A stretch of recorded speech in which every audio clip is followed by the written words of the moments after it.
Welcome to Alliance Military Database. Classified information requested.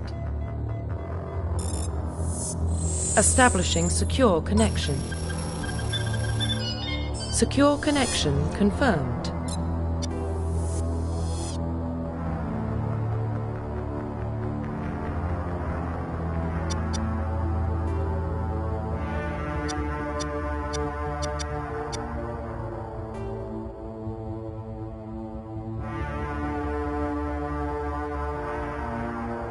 Please log in to access your profile.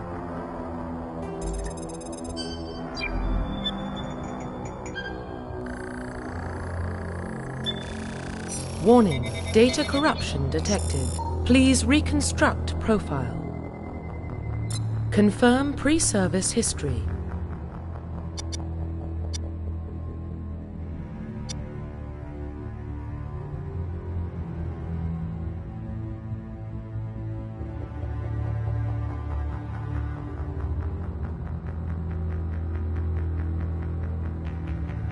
Confirm psychological profile.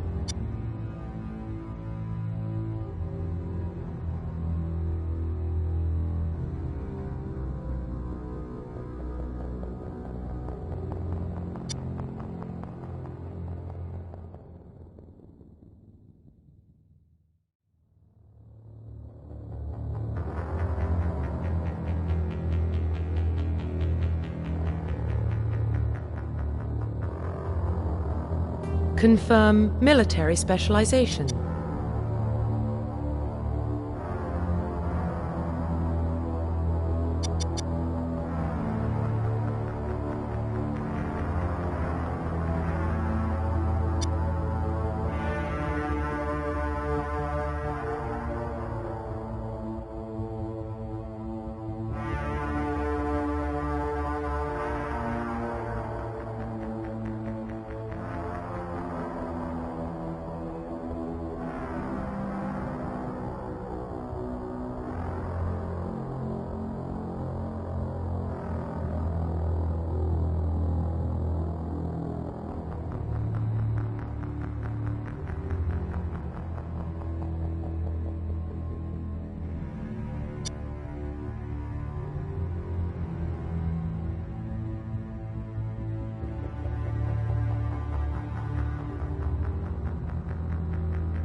Confirm facial identification.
Profile reconstruction complete.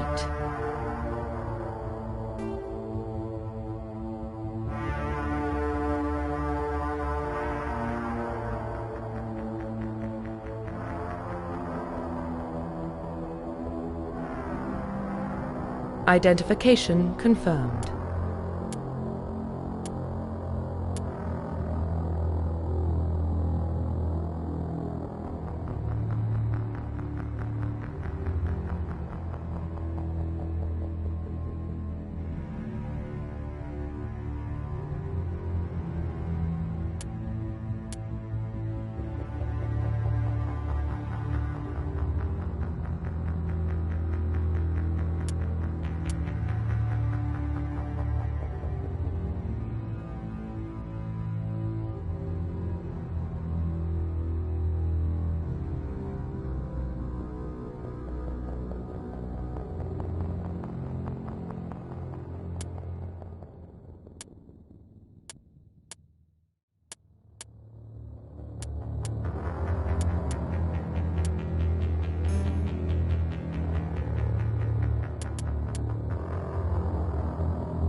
Well, what about Shepard? He's a spacer, lived aboard starships most of his life.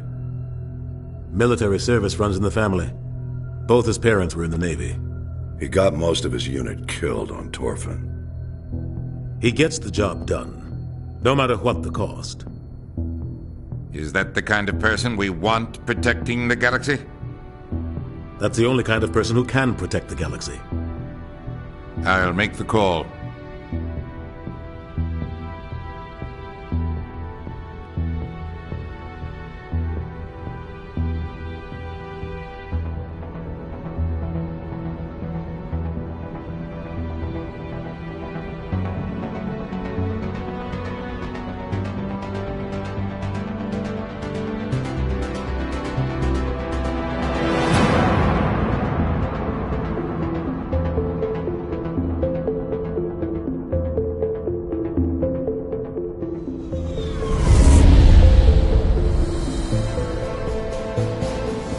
Arcturus Prime relay is in range.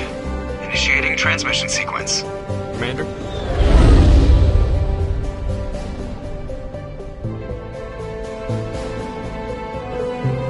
We are connected. Calculating transit mass and destination. The relay is hot. Acquiring approach vector. All stations secure for transit.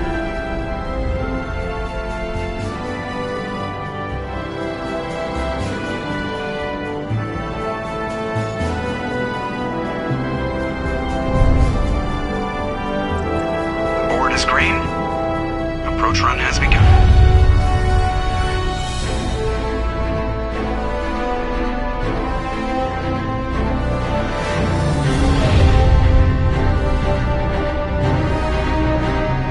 Hitting the relay in 3, 2, 1.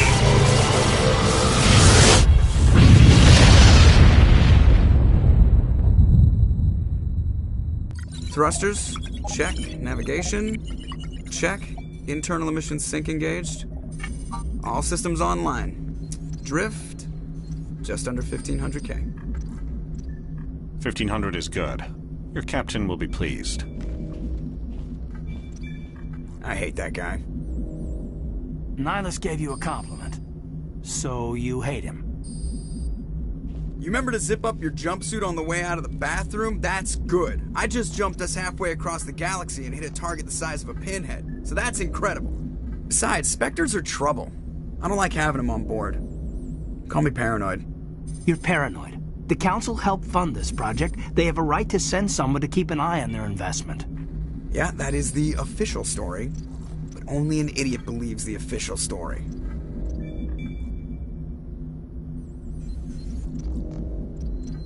You always expect the worst. Well, bad feelings are an occupational hazard. We don't go anywhere unless there's a good reason, so what are we doing here? Joker, status report. Just cleared the mass relay, Captain. Stealth systems engaged. Everything looks solid. Good. Find a comm buoy and link us into the network. I want mission reports relayed back to Alliance Brass before we reach Eden Prime. Aye, aye, Captain. Better brace yourself, sir. I think Nihilus is headed your way. He's already here, Lieutenant. Tell Commander Shepard to meet me in the comm room for a debriefing. You get that, Commander? He sounds angry. Something must have gone wrong with the mission. Captain always sounds like that when he's talking to me. Can't possibly imagine why.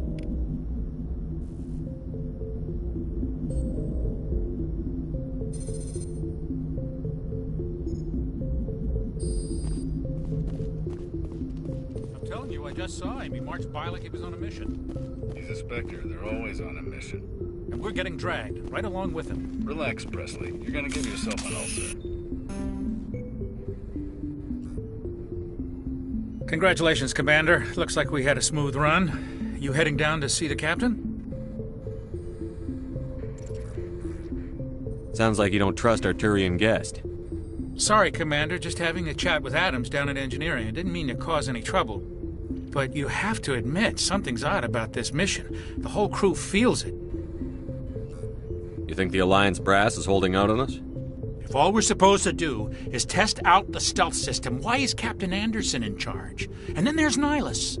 Spectres are elite operatives, top covert agents. Why send a Spectre, a Turian Spectre, on a shakedown run? It doesn't add up.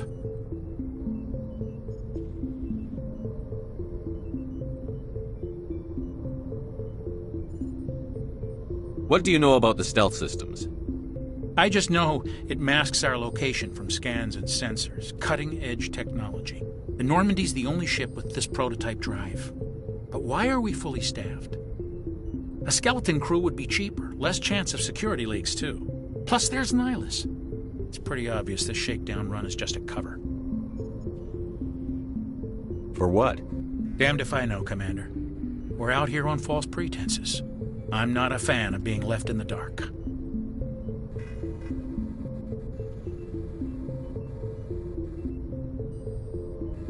Do you have a problem with the captain? No, sir. But I can't figure out what he's doing here. Captain Anderson is one of the most decorated Special Forces officers in the service. If he melted down all his medals, he could make a life-size statue of himself. You don't send a soldier like that on a do-nothing mission. He's treating this shakedown run too seriously. Something big is going on.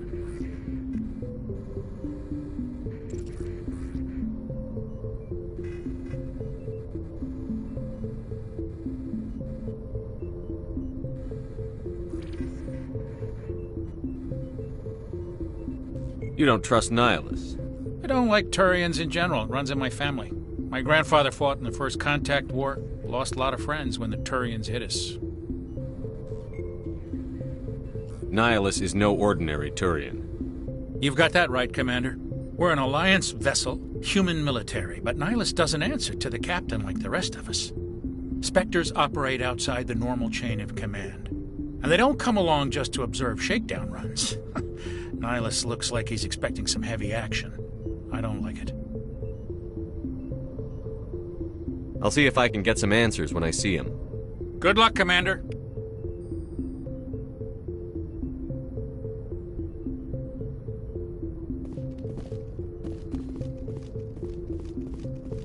I grew up on Eden Prime, Doc. It's not the kind of place Spectres visit. There's something Nihilus isn't telling us about this mission. That's crazy. The captain's in charge here. He wouldn't take orders from a Spectre. Not his choice, Doc. Spectres don't answer to anyone. They can do whatever they want. Kill anyone who gets in their way. Oh, you watch too many spy vids, Jenkins.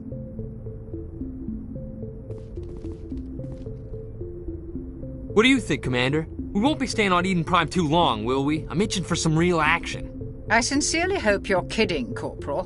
Your real action usually ends with me patching up crew members in the infirmary. You need to calm down, Corporal. A good soldier stays cool, even under fire. Sorry, Commander, but this waiting's killing me.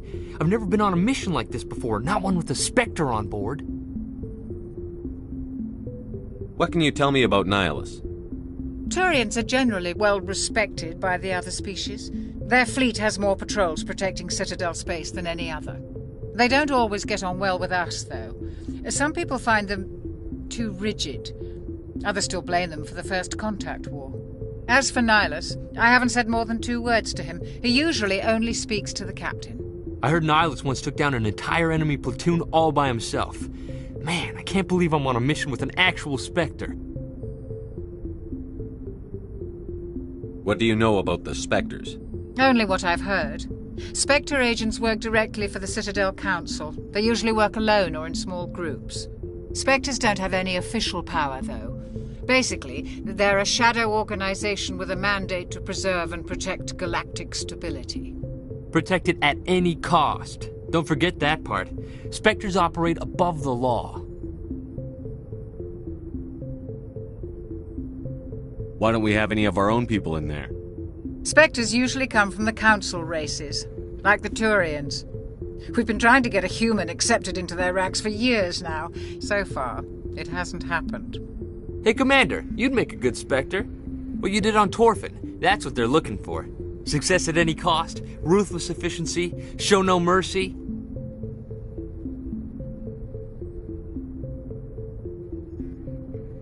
Sounds like my kind of job. This is all just wild speculation. The Spectres aren't interested in recruiting humans, no matter how capable. You're from Eden Prime, aren't you, Jenkins? What's it like? It's very peaceful, Commander. They've been real careful with development, so you don't have any city noise or pollution. My parents lived on the outskirts of the colony. At night, I used to climb this big hill and stare across the fields back at the lights from the main settlement. It was gorgeous. But when I got older, I realized it was a little too calm and quiet for me. That's why I joined the Alliance. Even Paradise gets boring after a while.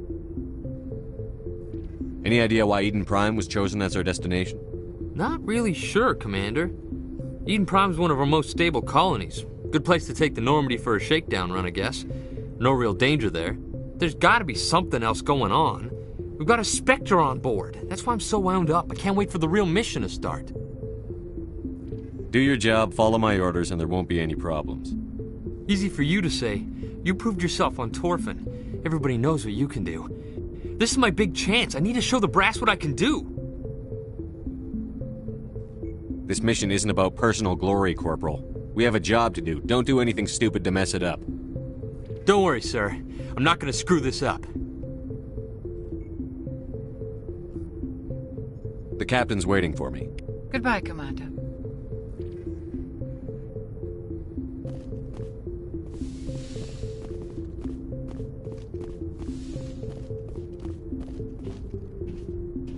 Commander Shepard, I was hoping you'd get here first. It will give us a chance to talk. What about? I'm interested in this world we're going to, Eden Prime. I've heard it's quite beautiful. I've never been there. But you know of it. It's become something of a symbol for your people, hasn't it? Proof that humanity can not only establish colonies across the galaxy, but also protect them. But how safe is it, really?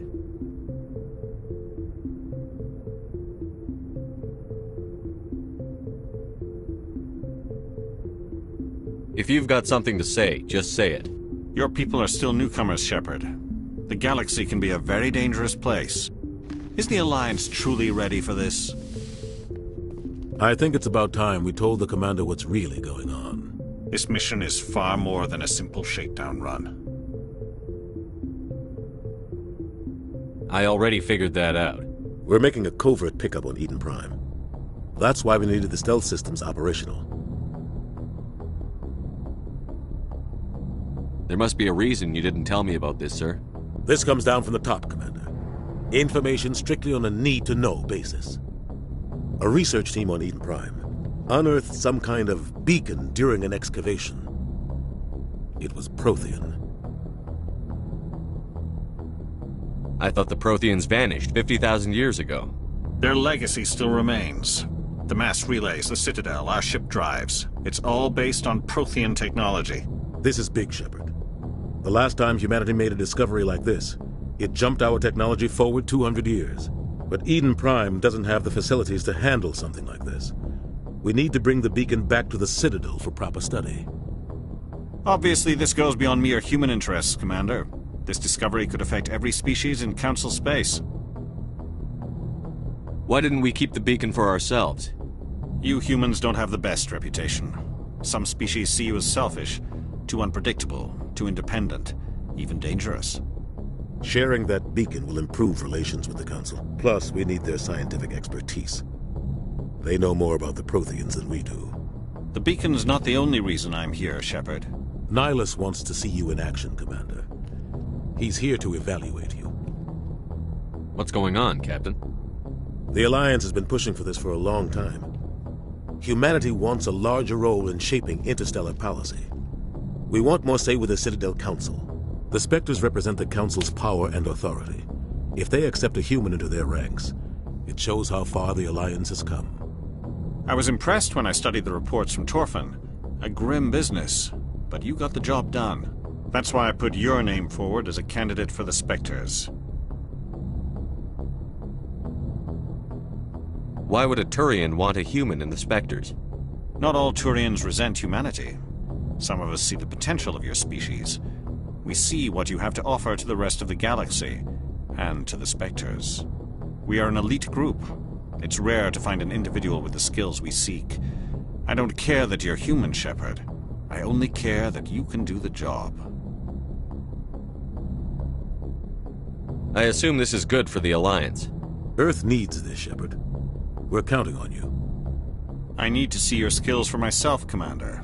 Eden Prime will be the first of several missions together. You'll be in charge of the ground team. Secure the beacon and get it onto the ship ASAP. Nihilus will accompany you to observe the mission. What do you know about the Protheans? Just what they taught us in school. They were a technologically advanced species that ruled the galaxy 50,000 years ago. Then they vanished. Nobody really knows how or why, though I've heard plenty of theories. But everyone agrees, galactic civilization wouldn't exist without them.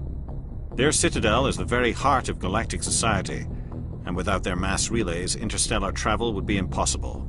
We all owe the Protheans a great debt.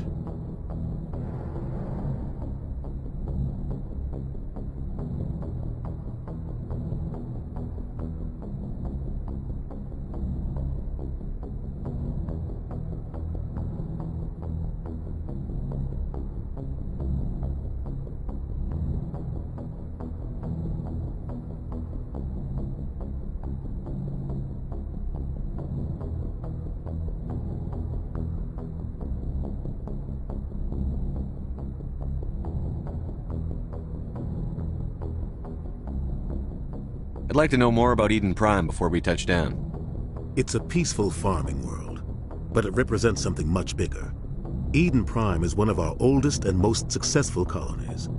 It proved we were ready to face the challenges of settling new worlds, to forge a place for humanity beyond Earth. It symbolizes humanity's growth and evolution as a spacefaring species. And after this, it will be known as the world where humans made a discovery of galactic importance.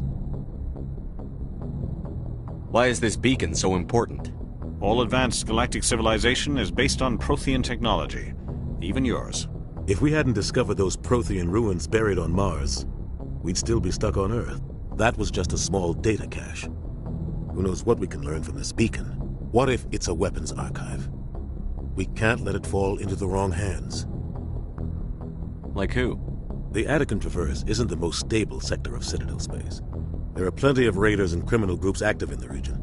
They might figure a Prothean beacon is worth the risk of attacking an Alliance ship. Plus, Eden Prime is right on the border of the Terminus systems. The Attican Traverse is under Citadel protection. If the Terminus systems attack, it's an act of war. Technically, yes. But some of the species in the Terminus might be willing to start a war over this.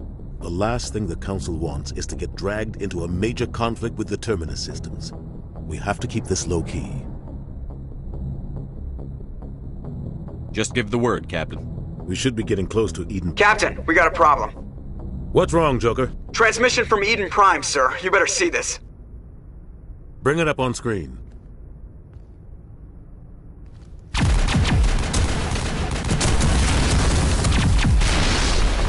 Get down!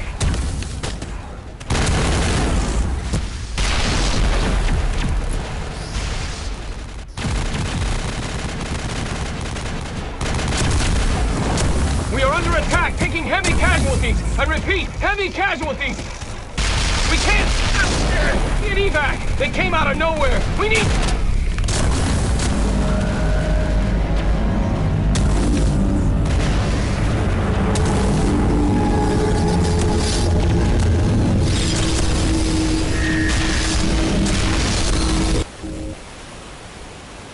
Everything cuts out after that. No comm traffic at all. Just goes dead. There's nothing. Reverse and hold at 38.5.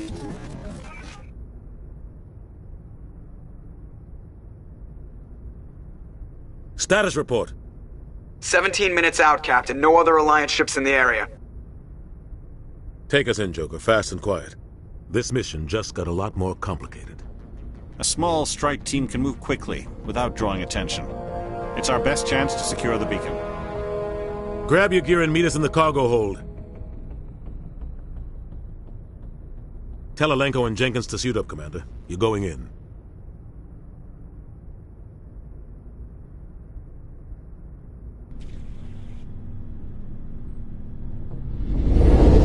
Engaging stealth systems. Somebody was doing some serious digging here, Captain. Your team's the muscle in this operation, Commander. Go in heavy and head straight for the dig site. What about survivors, Captain? Helping survivors is a secondary objective. The beacon's your top priority. Approaching drop point 1. Nihilus, you coming with us? I move faster on my own. Nihilus will scout out ahead. He'll feed you status reports throughout the mission. Otherwise, I want radio silence.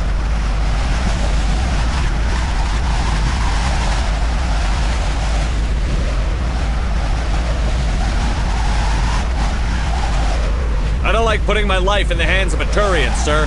Nihilus is on our side. He wants you in the Spectres, and he wants that beacon. Ready and able, sir. The mission's yours now, Shepard. Good luck!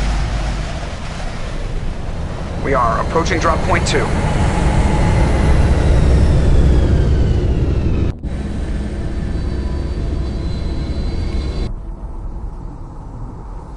Ship perimeter secure, Commander.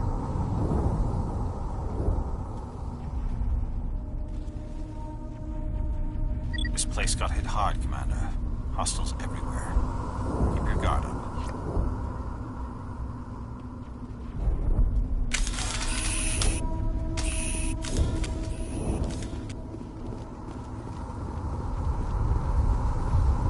What the hell are those?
rip right through his shields. We're out of chance.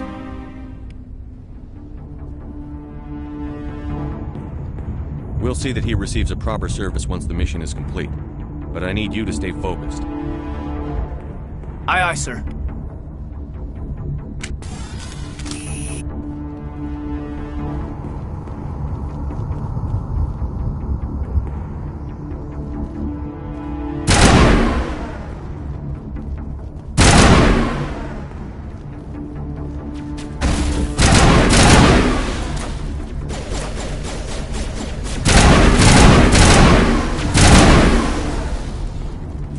Some burned out buildings here, Shepard. A lot of bodies. I'm gonna check it out. I'll try to catch you at the dig site.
Thanks for your help, Commander.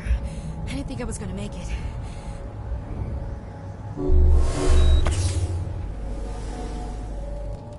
Gunnery Chief Ashley Williams of the 212.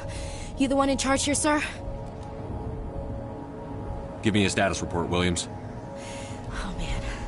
We were patrolling the perimeter when the attack hit. We tried to get off a distress call, but they cut off our communications. I've been fighting for my life ever since. Any idea what kind of enemy we're facing? I think they're Geth.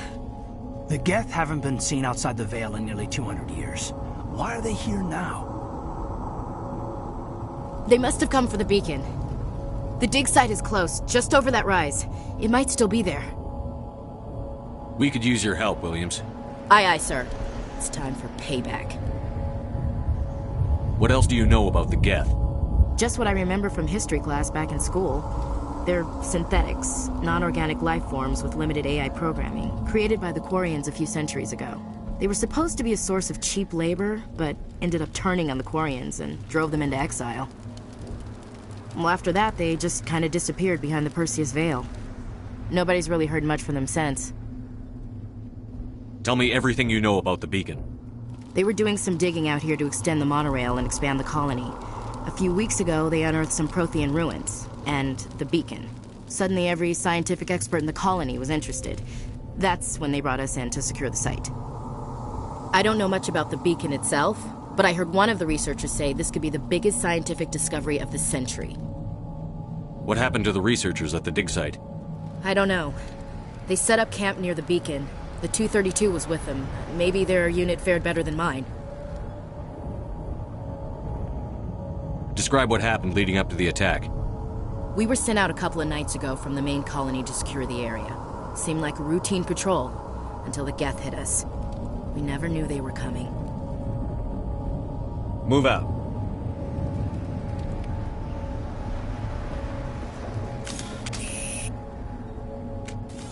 The beacon's at the far end of this trench.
This is the dig site.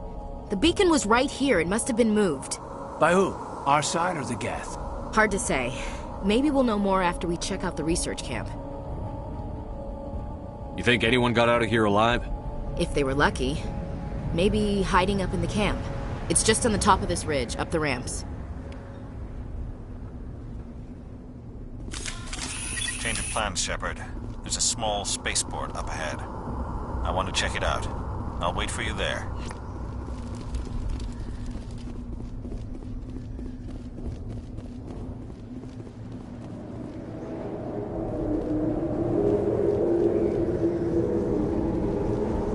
Looks like they hit the camp hard. It's a good place for an ambush. Keep your guard up.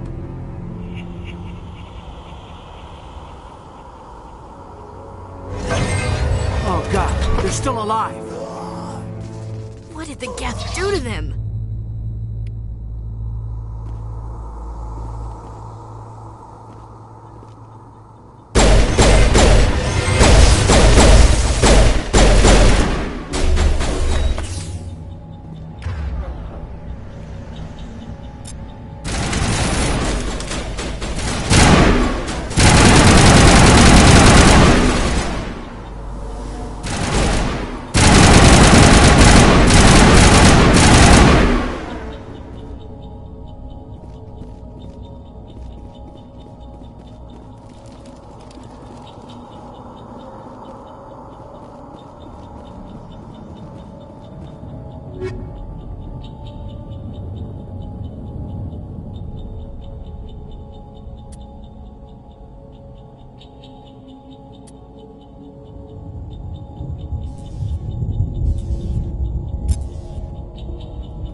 Now we know what those spikes are for.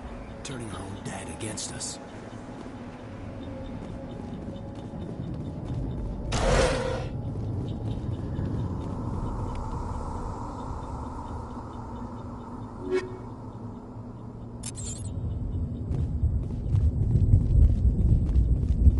That door, it's closed. Security lock's engaged.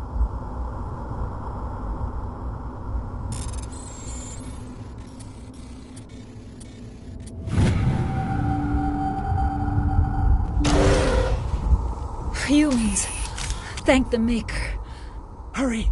Close the door before they come back!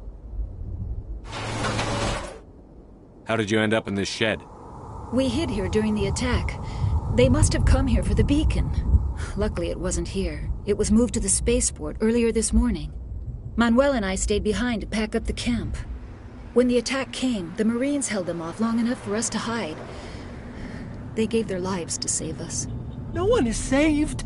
The age of humanity is ended. Soon, only ruin and corpses will remain. What else can you tell me about the attack? It all happened so fast. 1 second we were gathering up our equipment. The next we were hiding in the shed while the Geth swarmed over the camp. Agents of the destroyers. Bringers of darkness. Heralds of our extinction. We could hear the battle outside. Gunfire, screams. I thought it would never end. Then everything went quiet. We just sat there, too afraid to move, until you came along. Did you notice a Turian in the area? I saw him, the Prophet, leader of the enemy. He was here before the attack. That's impossible. Nihilus was with us in the Normandy before the attack. He couldn't have been here. I'm sorry, Manuel's still a bit unsettled. We haven't seen your Turian. We've been hiding in here since the attack. Can you tell me anything about the beacon? It's some type of data module from a galaxy-wide communications network. Remarkably well preserved. It could be the greatest scientific discovery of our lifetime.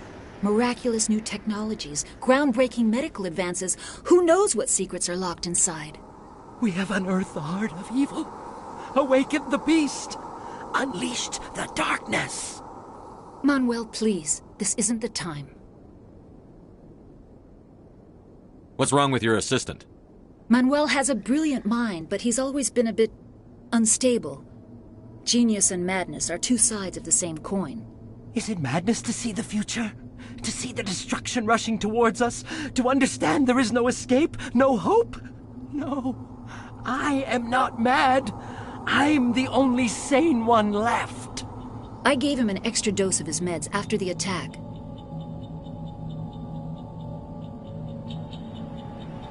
Say goodnight, Manuel. You cannot silence the truth. My voice must be heard. Oh my God! What did you do? That might have been a little extreme, Commander. You can't just go around whacking people in the head. Just a little bump on the head. Let him sleep it off. I suppose you're right. By the time he wakes up, the meds will have kicked in. Williams, take us to the spaceport. Good luck, Commander.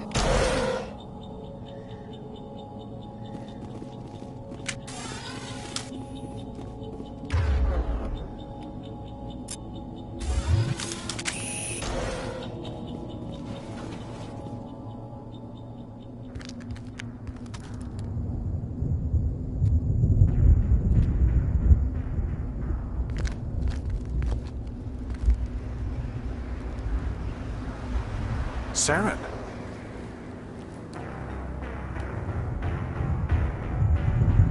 Nihilus.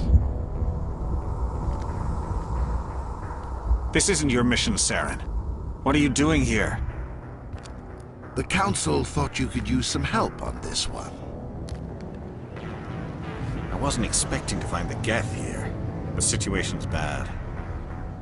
Don't worry. I've got it under control.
Everybody stay calm out there.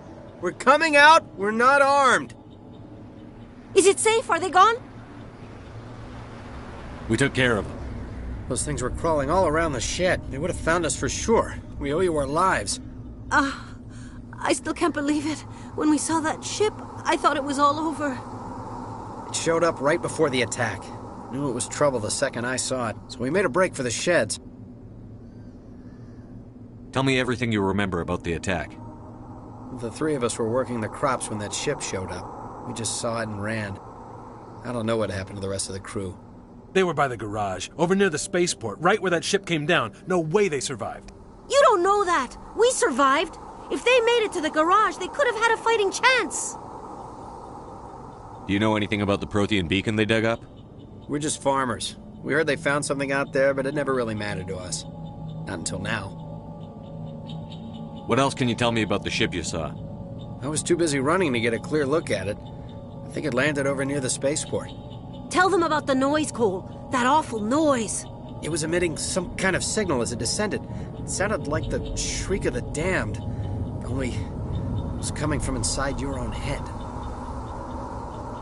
It was probably trying to block communications. Whatever it was, felt like it was tearing right through my skull. Almost made it impossible to think.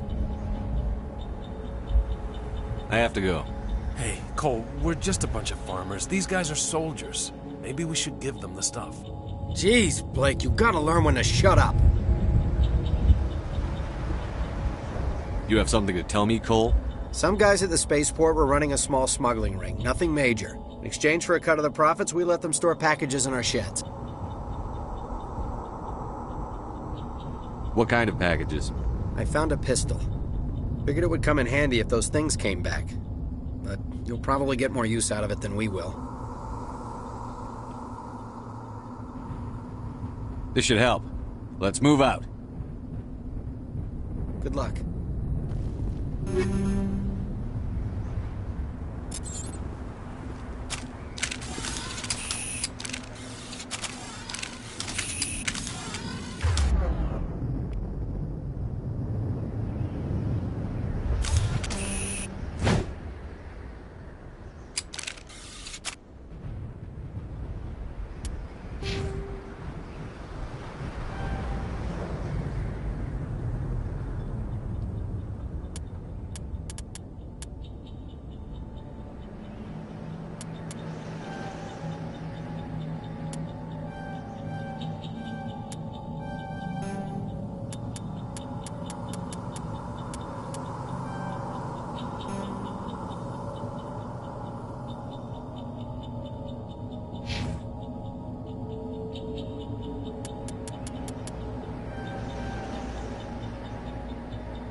Roughly 1,200 years ago, the Turians were invited to join the Citadel Council to fulfill the role of galactic peacekeepers. The Turians have the largest fleet in Citadel space, and they make up the single largest portion of the Council's military forces. As their territory and influence has spread, the Turians have come to rely on the Solarians for military intelligence and the Asari for diplomacy. Despite a somewhat colonial attitude towards the rest of the galaxy, the ruling hierarchy understands they would lose more than they would gain if the other two races were ever removed. Turians come from an autocratic society that values discipline and possesses a strong sense of personal and collective honor. There is lingering animosity between Turians and humans over the First Contact War of 2157, which is known as the Relay 314 incident to the Turians. Officially, however, the two species are allies, and they enjoy civil, if cool, diplomatic relations.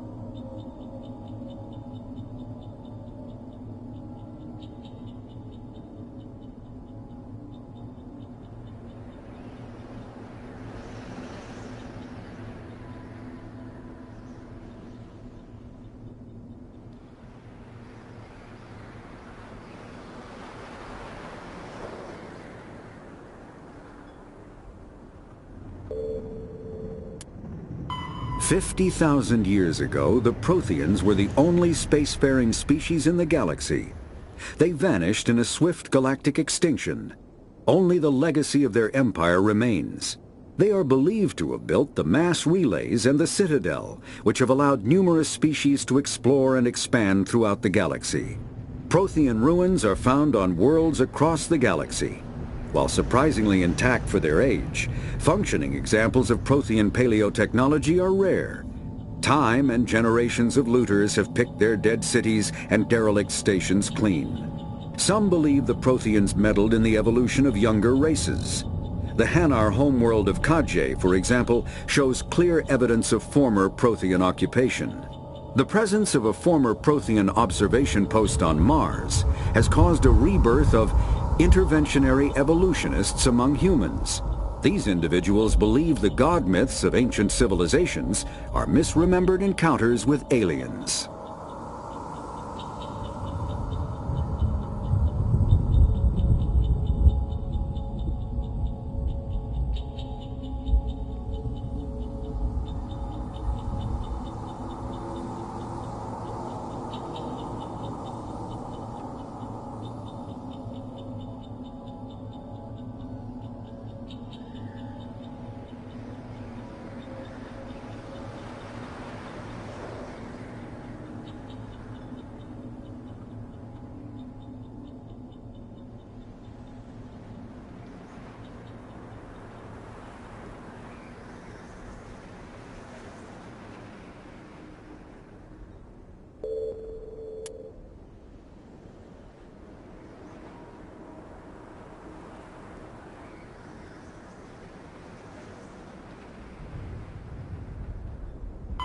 The Geth are a humanoid race of networked AIs.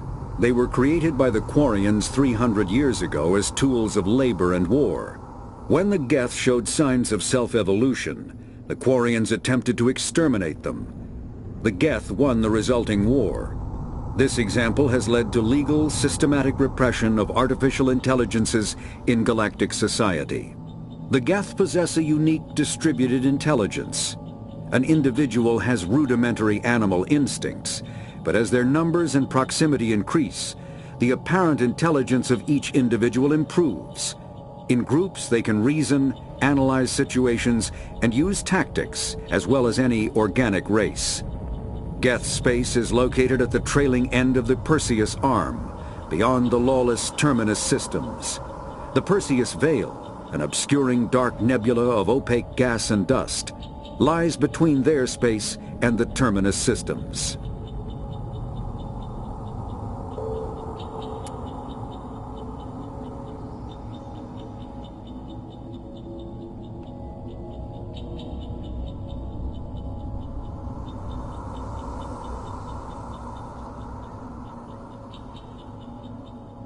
After the Geth secure a location, they round up and impale dead and living bodies on mechanical spikes. The spikes rapidly transform these victims into withered husks, extracting water and trace minerals, and replacing them with cybernetics. The cybernetics reanimate the lifeless flesh and tissue, transforming the bodies into mindless killing machines. Some Alliance soldiers refer to the husk-generating spikes as dragon's teeth, a reference to the mythological berserkers who sprang up from the earth wherever the teeth of the dragon Eris were planted. Dragon's teeth and husks bear little resemblance to other pieces of Geth technology.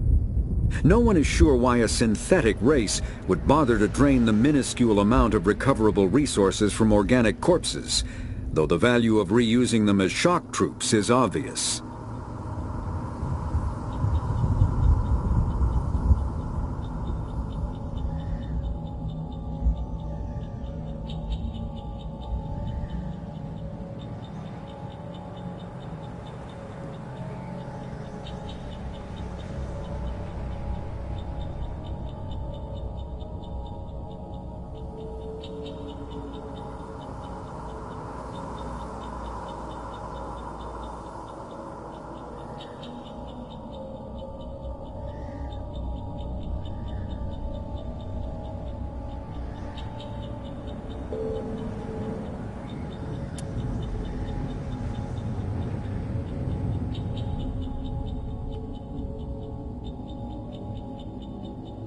Spectres are agents from the Office of Special Tactics and Reconnaissance, and answer only to the Citadel Council. They are elite military operatives, granted the authority to deal with threats to peace and stability in whatever way they deem necessary.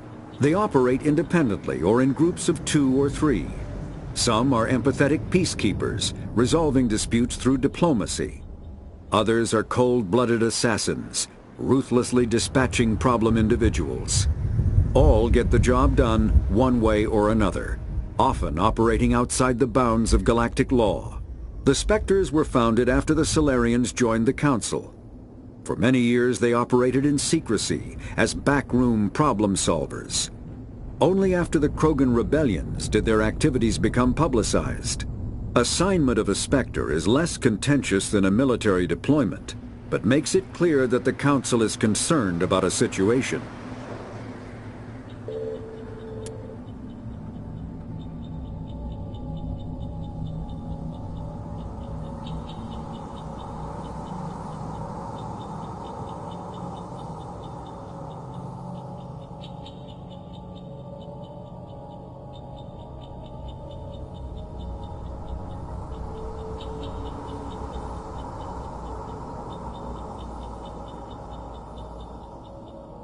Humanity's first contact with an alien race occurred in 2157.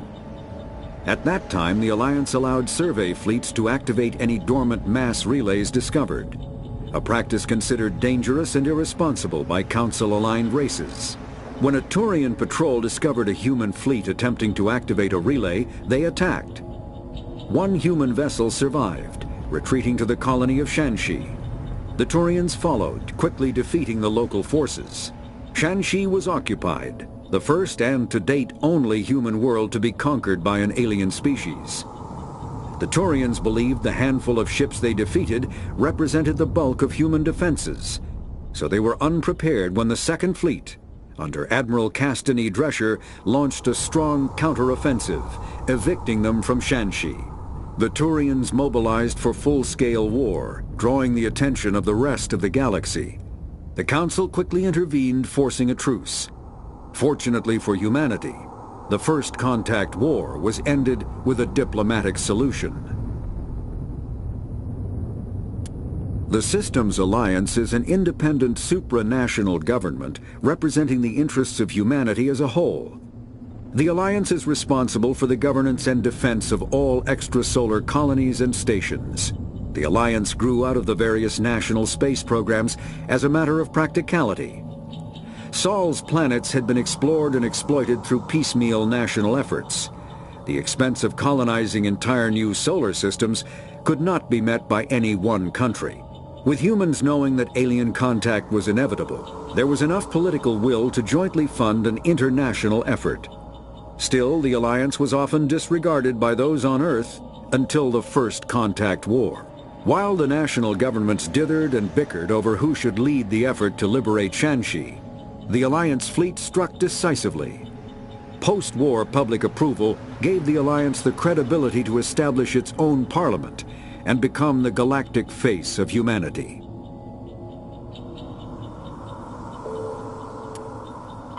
The Terminus systems are located on the far side of the Attican Traverse, beyond the space administered by the Citadel Council or claimed by the Human Systems Alliance.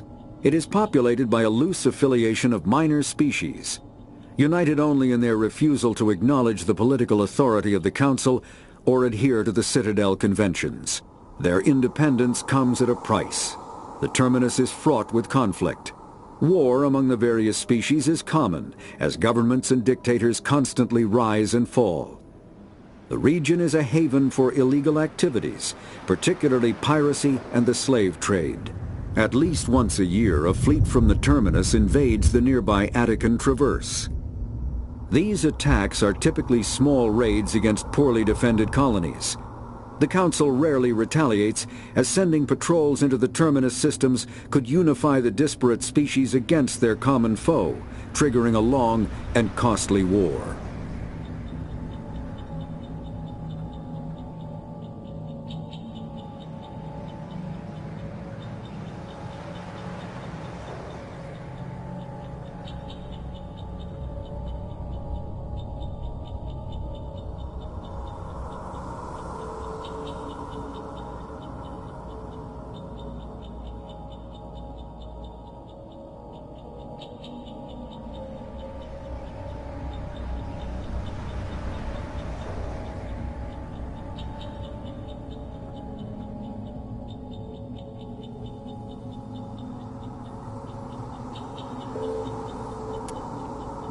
Combat hard suits use a dual-layer system to protect the wearer.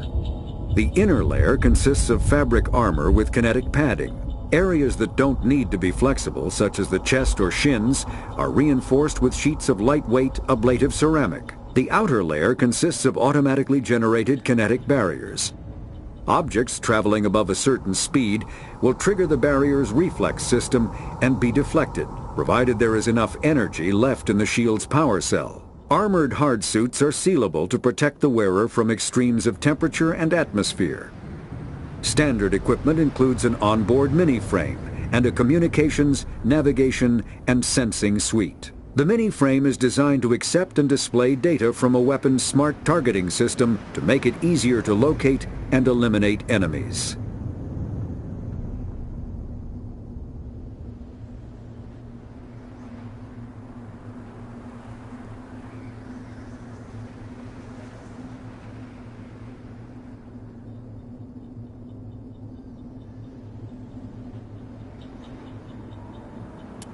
Kinetic barriers, more commonly called shields, provide protection against most mass accelerator weapons.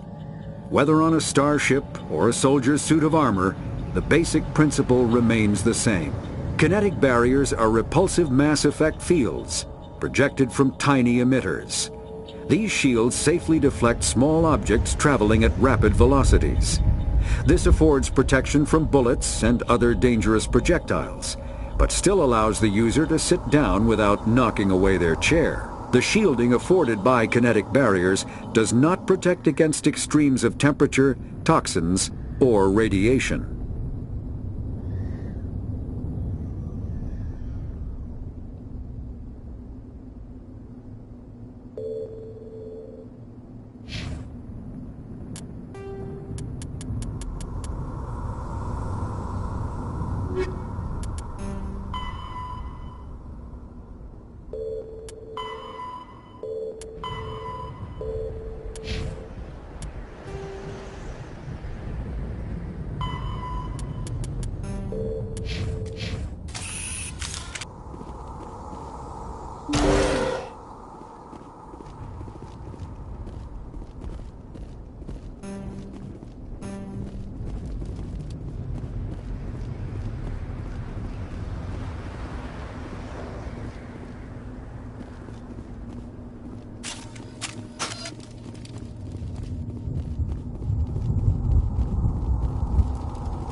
Commander, it's Nihilus. Something's moving, over behind those crates. Wait! Don't shoot! I'm one of you! I'm human! Sneaking up on us like that nearly got you killed. I'm sorry, I was hiding from those creatures. My name's Powell. I saw what happened to that Turian. The other one shot him. What the hell are you talking about? There were two Turians here. Your friend and another one he called Saren. I think they knew each other. Your friend seemed to relax. He let his guard down. And Saren killed him. Shot him right in the back. I'm just lucky he didn't see me behind the crates. We were told a Prothean beacon was brought to the spaceport. What happened to it? It's over on the other platform. Probably where that guy Saren was headed. He hopped on the cargo train right after he killed your friend. I knew that beacon was trouble. Everything's gone to hell since we found it. First that damn mothership showed up, then the attack. They killed everyone. Everyone. If I hadn't been behind the crates, I'd be dead too. How come you're the only one who survived? Why didn't anyone else try to hide behind the crates? They never had a chance. I was already behind the crates when the attack started. Wait a minute. You were hiding behind the crates before the attack? Sometimes I need a nap to get through my shift. I sneak off behind the crates to grab 40 winks where the supervisor can't find me. You survived because you're lazy?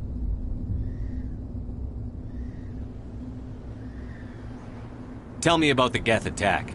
It was quick. 1 minute that ship was descending, the next, those Geth were swarming over the platform, thousands of them. They must have been inside that mothership. They shot anything that moved. It was a massacre. Is there anything else you can tell me about the beacon? They brought it here this morning. We loaded it up onto the train and shipped it to the other platform. Hard to believe that was only a few hours ago. Feels like a whole other life. Tell me about this mothership you saw. I've never seen anything like it before. It was huge. Landed over near that platform. The whole place got dark as it came down. And it was making this noise, this sound that bored right into your brain. That's what woke me up. The attack came a few minutes later. We need to find that beacon before it's too late. Take the cargo train. That's where the other Turian went. I can't stay here. I need to get away from all this.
targets. Could be friendlies.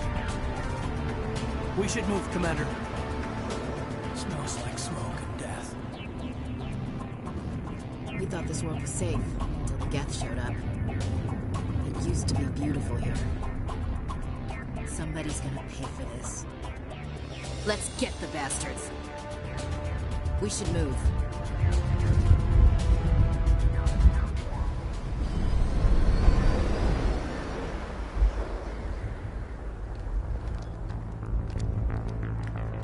Set the charges. Destroy the entire colony. Leave no evidence that we were here.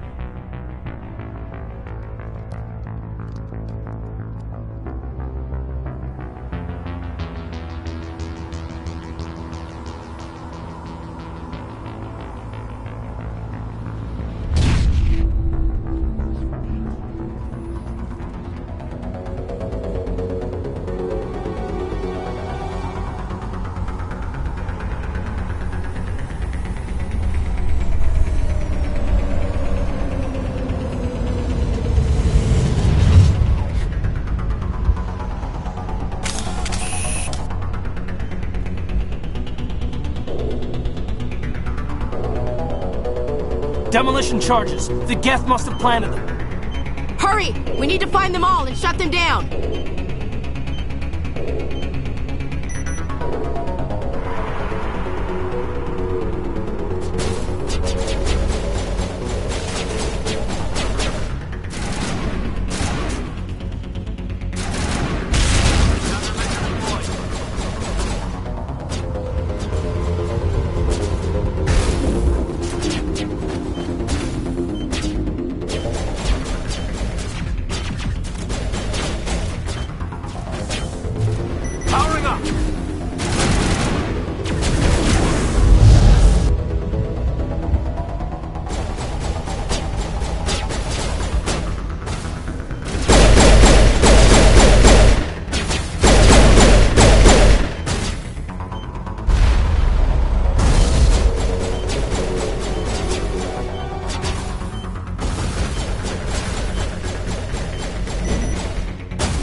Prime will never be the same again.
Normandy, the beacon is secure. This is Request amazing. immediate Actual working Prothean technology.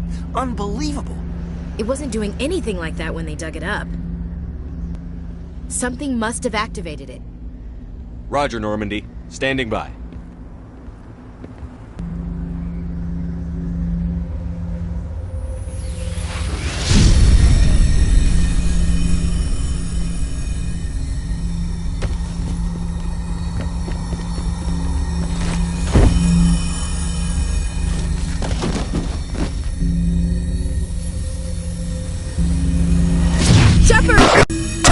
No, don't touch it! Too dangerous!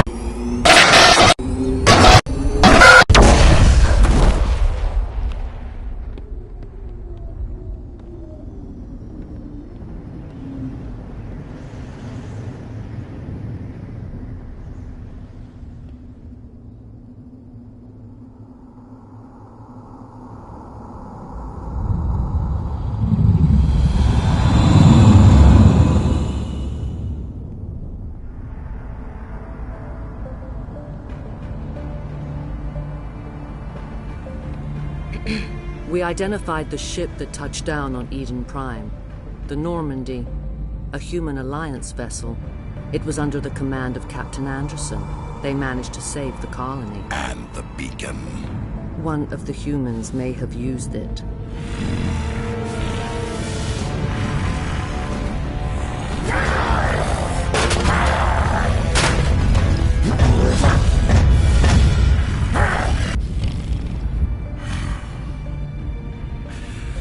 This human must be eliminated.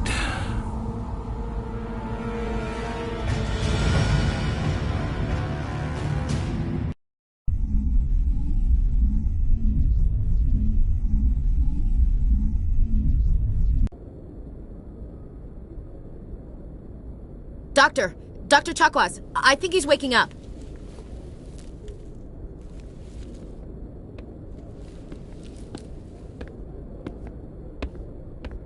You had us worried there, Shepard. How are you feeling?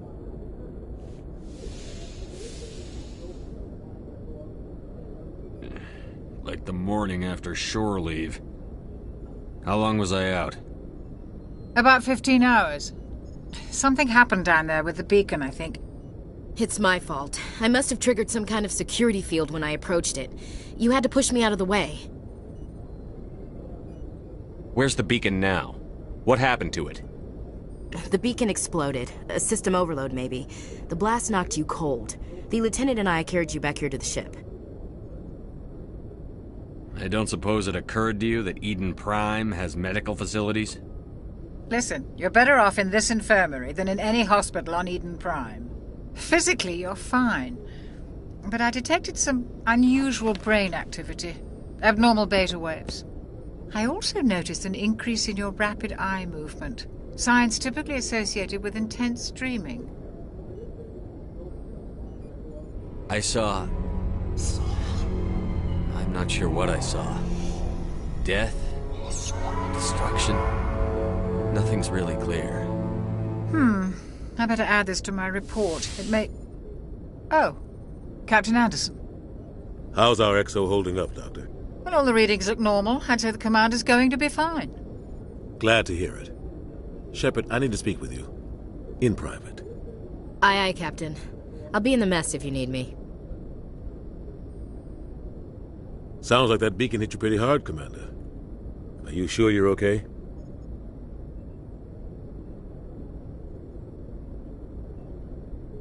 Intel dropped the ball, sir. We had no idea what we were walking into down there. That's why things went to hell. The Geth haven't been outside the Veil in 2 centuries, Commander. Nobody could have predicted this. I don't like soldiers dying under my command. Jenkins wasn't your fault. You did a good job, Shepard. Chief Williams isn't part of the Normandy crew. I figured we could use a soldier like her. She's been reassigned to the Normandy.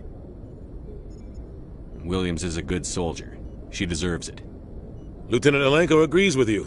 That's why I added her to our crew. You said you needed to see me in private, Captain? I won't lie to you, Shepard. Things look bad. Nihilus is dead. The beacon was destroyed and Geth are invading.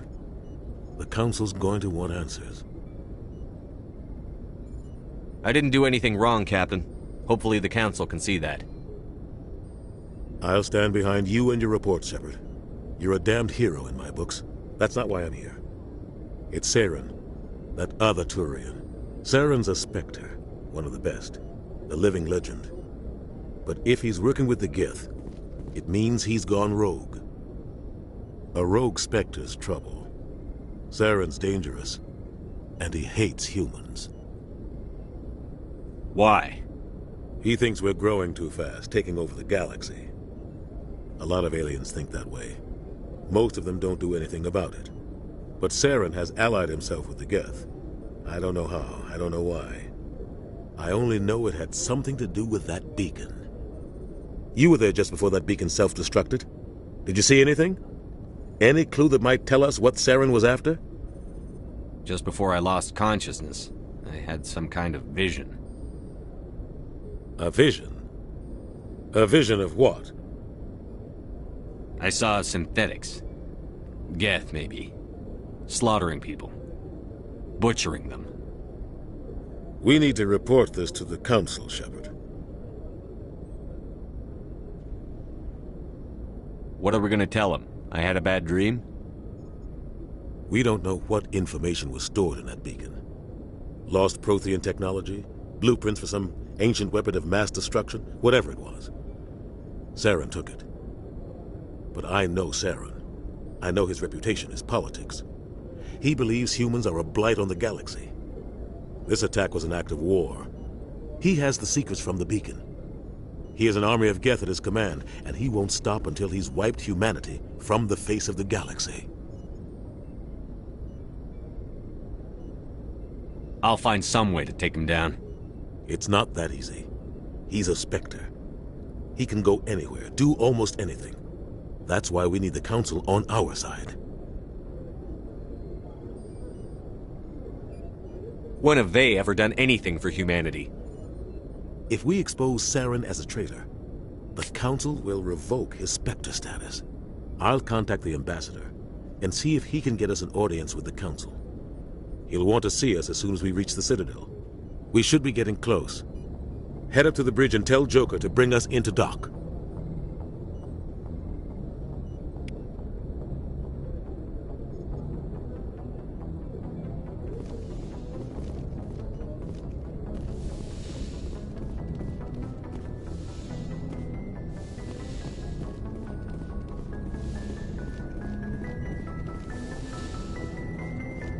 Hey, Commander. I'm glad you're okay, Commander. The crew could use some good news after what happened to Jenkins. Jenkins was a valuable part of this crew. Part of me feels guilty over what happened. If Jenkins was still alive, I might not be here. You're a good soldier, Williams. You belong on the Normandy. Thanks, Commander. I appreciate that.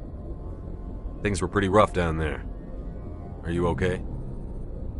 I've seen friends die before. Comes with being a Marine. But to see my whole unit wiped out. And you never get used to seeing dead civilians. But things would have been a lot worse if you hadn't shown up. We couldn't have done it without you, Williams. Thanks, Commander. I have to admit, I was a little worried about being assigned to the Normandy. It's nice when someone makes you feel welcome. I think you're gonna fit in here just fine, Williams. Thanks, Commander.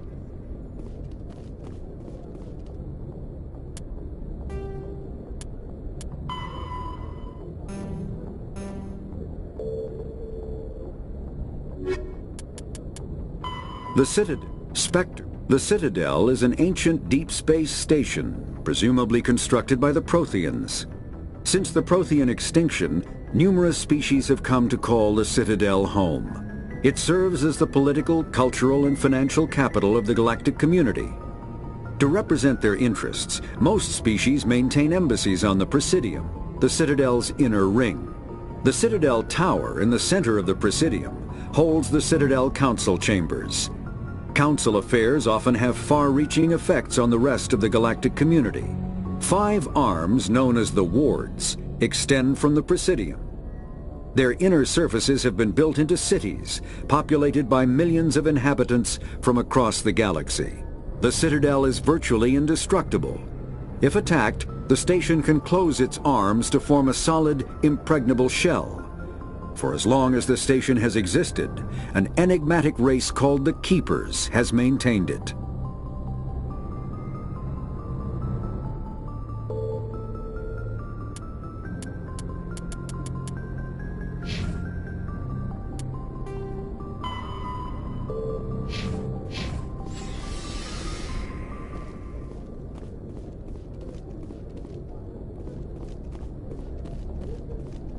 Glad to see you're okay, Commander. Glad to see you're okay, Commander.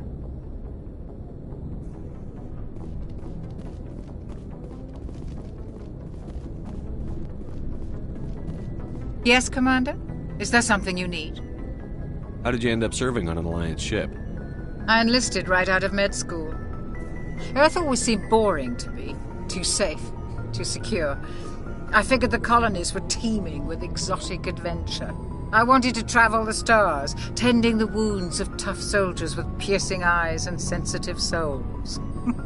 Turns out military life isn't quite as romantic as I'd imagined. But humanity needs the Alliance if we want to keep expanding through the Traverse, and the Alliance always needs good doctors. So I stayed on to do my part. Ever think you made the wrong choice? Sometimes I think about opening a private practice back on Earth, or maybe taking a position at one of the new med centers out in the colonies. But there's something special about working on soldiers.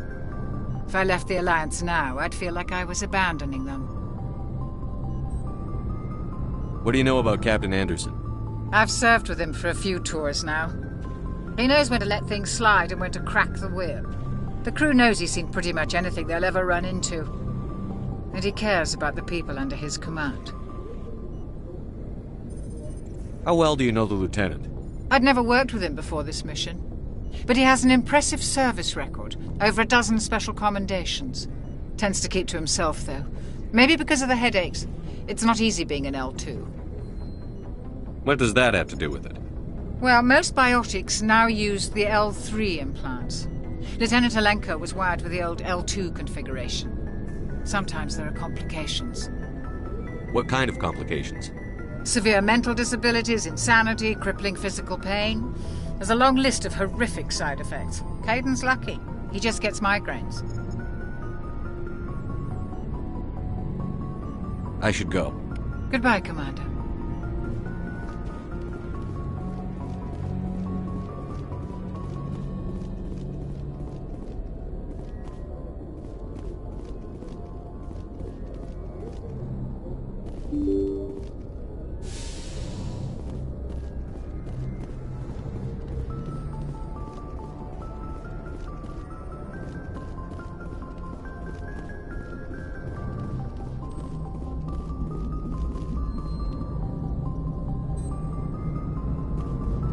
Good timing, Commander. I was just about to bring us into the Citadel. See that taxpayer money at work.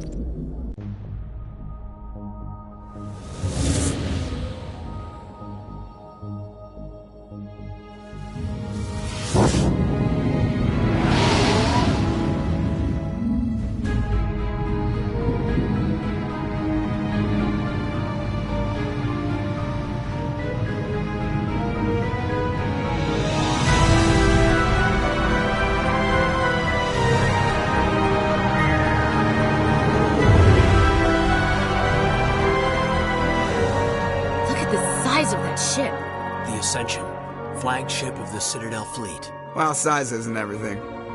Why so touchy, Joker? I'm just saying you need firepower, too. Look at that monster. Its main gun could rip through the barriers in any ship in the Alliance fleet. Good thing it's on our side, then. Citadel Control, this is SSV Normandy, requesting permission to land. Stand by for clearance, Normandy. Clearance granted. You may begin your approach. Transferring you to an Alliance operator. Roger, Alliance Tower. Normandy out. Normandy, this is Alliance Tower. Please proceed to Dock 422.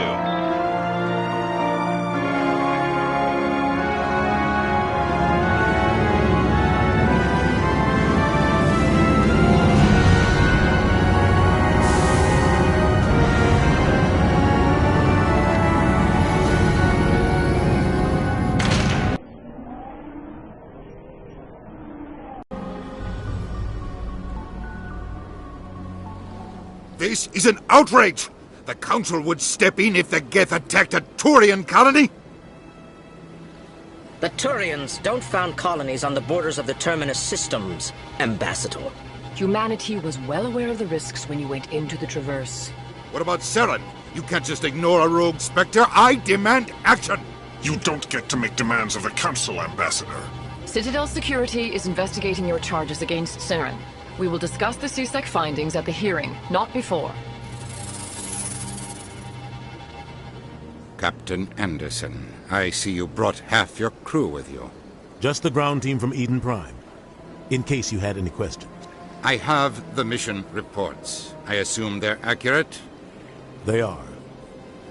Sounds like you convinced the Council to give us an audience. They were not happy about it. Saren's their top agent. They don't like him being accused of treason. I'm not gonna sit on my ass just because the Council doesn't want to do anything. If they won't stop Saren, I will. Settle down, Commander. You've already done more than enough to jeopardize your candidacy for the Spectres. The mission on Eden Prime was a chance to prove you could get the job done. Instead, Nihilus ended up dead and the beacon was destroyed. That's Saren's fault, not his. Then we better hope the CSEC investigation turns up evidence to support our accusations. Otherwise, the Council might use this as an excuse to keep you out of the Spectres. Come with me, Captain. I want to go over a few things before the hearing. Shepard, you and the others can meet us at the Citadel Tower, top level. I'll make sure you have clearance to get in. And that's why I hate politicians.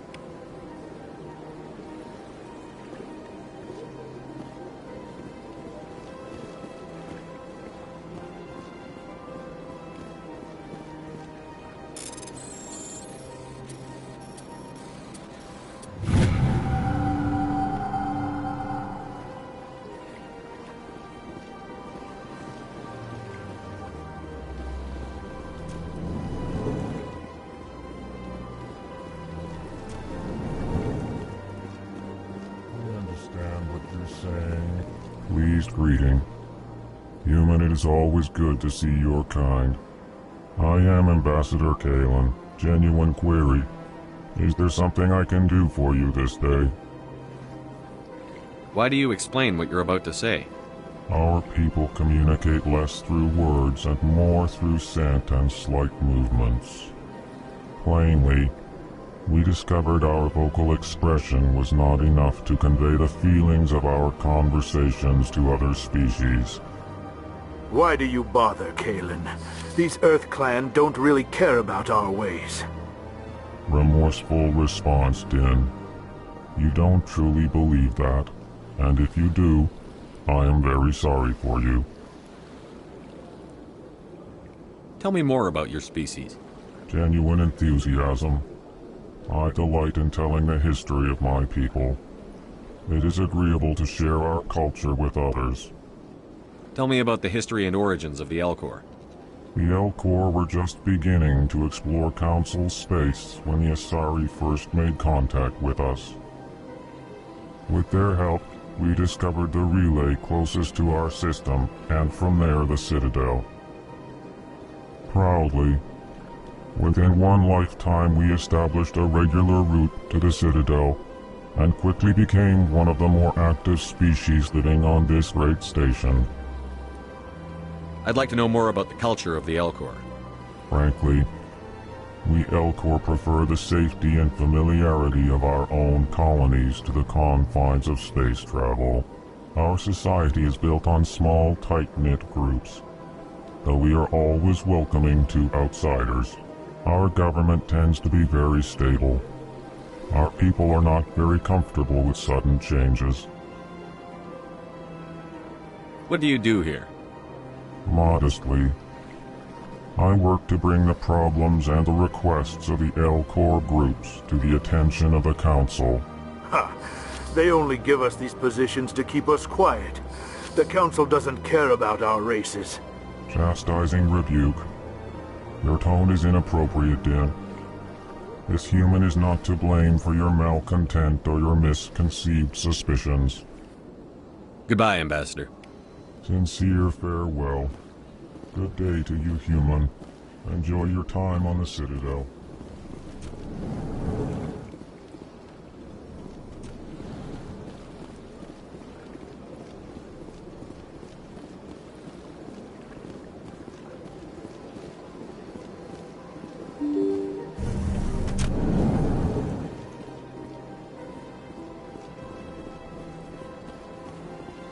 Welcome to the Presidium.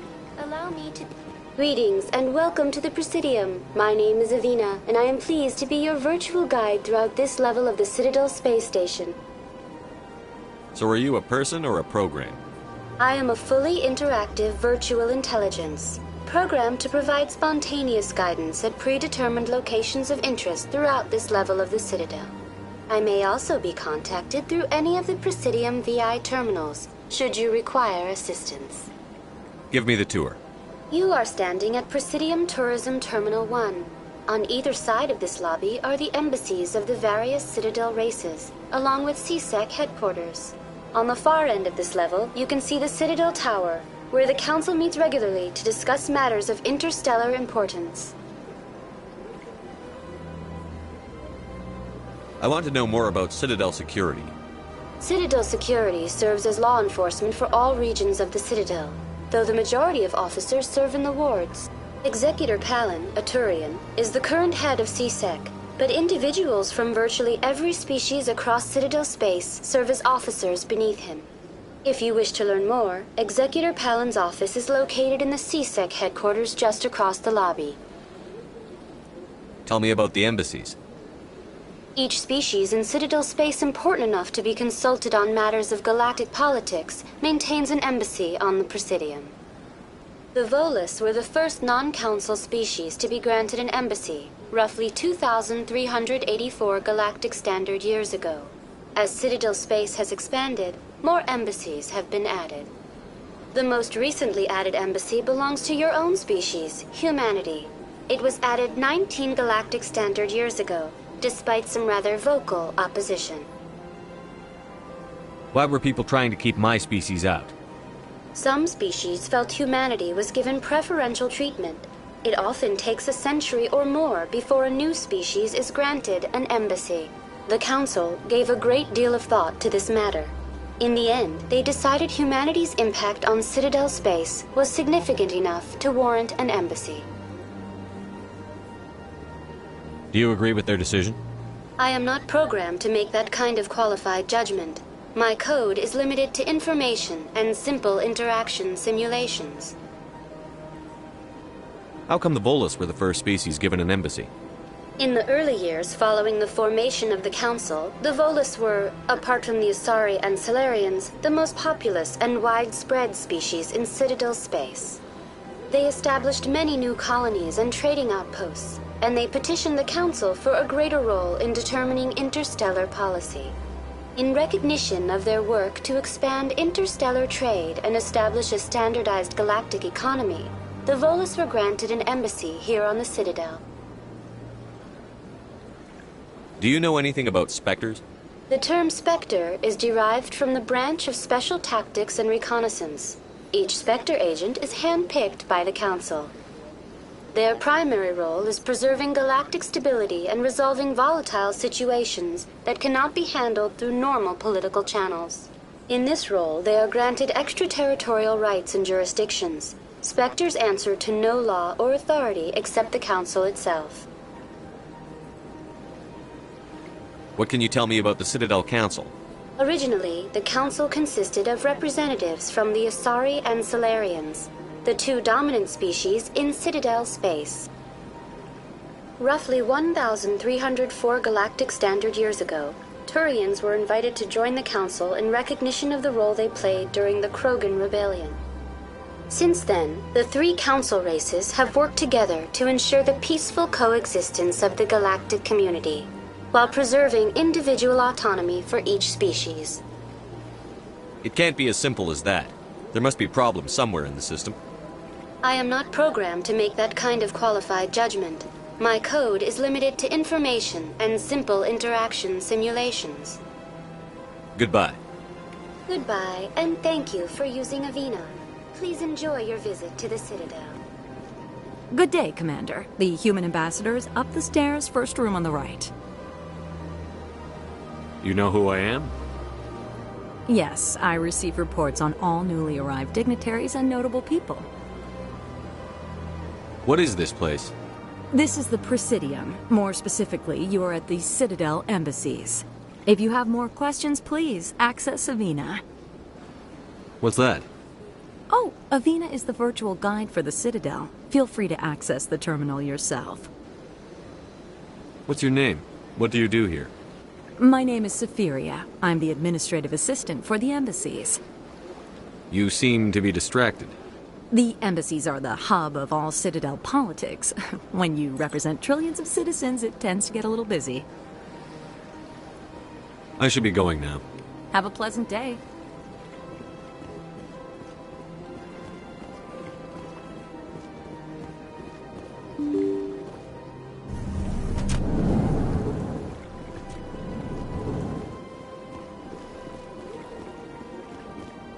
I can't believe I landed a job here. This place is fantastic.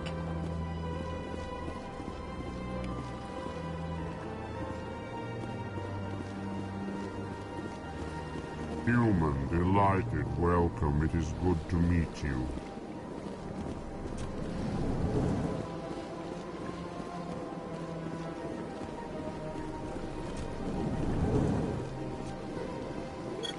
Commander Shepard, I didn't expect to see you here. Did Ambassador Udina send you? Have we met before? No, but I know you well enough. I'm Executor Palin, head of CSEC. It's my job to know when someone like you arrives on the Citadel. Was there something you needed, Commander? I get the feeling you're not too fond of humans. No, I just don't trust your kind. Not yet. You humans are eager to take all the power you can get, and you're being given a lot. If the Council wants to make humanity their new favorite pet, that's their business. But I don't have to like it. The Council treats us like second-class citizens. We have to fight for everything we get. Good. Then fight for it. But don't expect the rest of us to just sit back and let you take it. I'm a busy man, Commander. Are we done here? What do you know about the Spectres? They're the right hand of the Council, or so they like to be called. More like the underhanded side of the Council. What do you have against the Spectres? I can't abide any organization that considers itself above the law. Especially when it's left up to each individual Spectre to decide when and how to bend the rules. Sometimes you have to bend the law to keep people safe.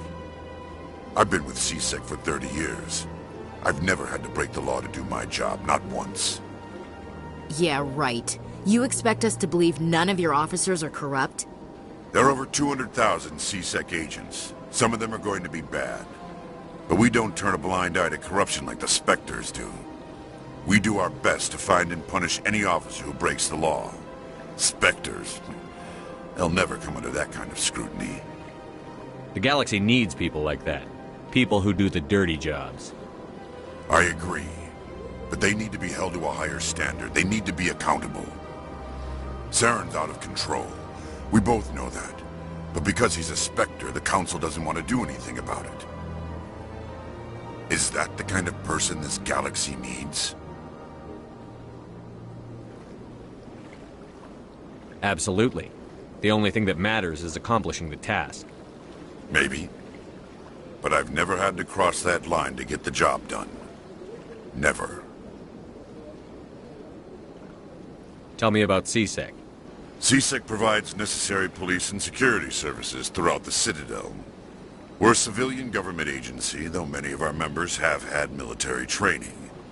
Of course, as the CSEC representative to the Council, I spend most of my time liaising between the two.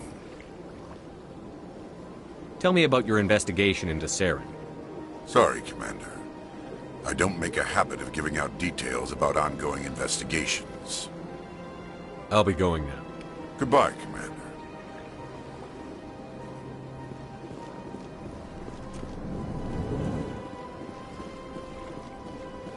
Don't believe them. What do you want? Oh, Commander. Is there something I can do for you? Relax, Private. This isn't an inspection. Right, sorry. What can I do for you, Commander? What can you tell me about the Asari consort? Well, she's an Asari who works here as... That is, she helps people with things. You never went to see her, did you, Fredericks? No, I never did. I couldn't afford it. It costs half a year's credits just to go in and talk to her. Can you at least tell me where I can find her? Sure. She's across the bridge from the embassies. Thanks, kid. Have fun. Try not to get into too much trouble. I will. Have fun, that is.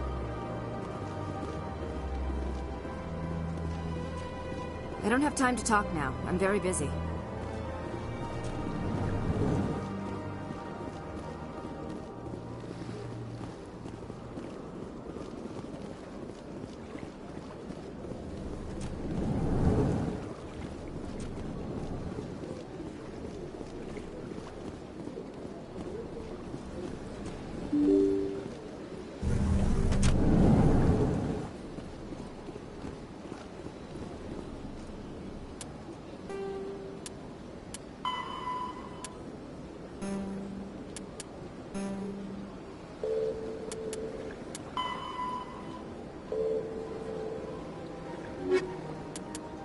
The Elcor.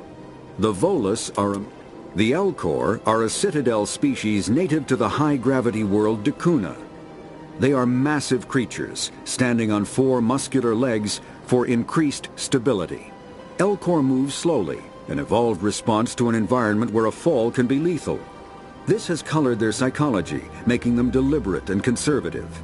Elcor's speech is ponderous and monotone. Among themselves, scent, slight movements, and sub-vocalized infrasound convey shades of meaning that make a human smile seem as subtle as a fireworks display. Since their subtlety can lead to misunderstandings with other species, the Elcor often go out of their way to clarify when they are being sarcastic, amused, or angry. Dakuna's high gravity impedes mountain formation. Most of the world consists of flat, open plains, which prehistoric Elcor wandered across in small family bands. Modern Elcor still prefer open sky, and can become restless and uncomfortable on long starship journeys.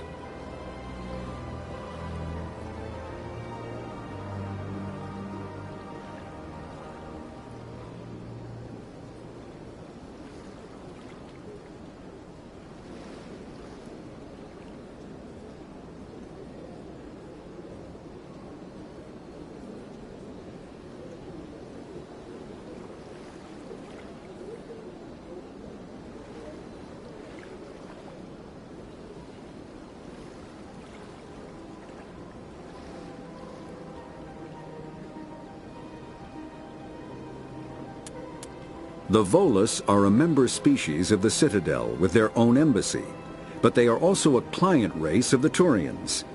Centuries ago, they were voluntarily absorbed into the hierarchy, effectively trading their mercantile prowess for Turian military protection.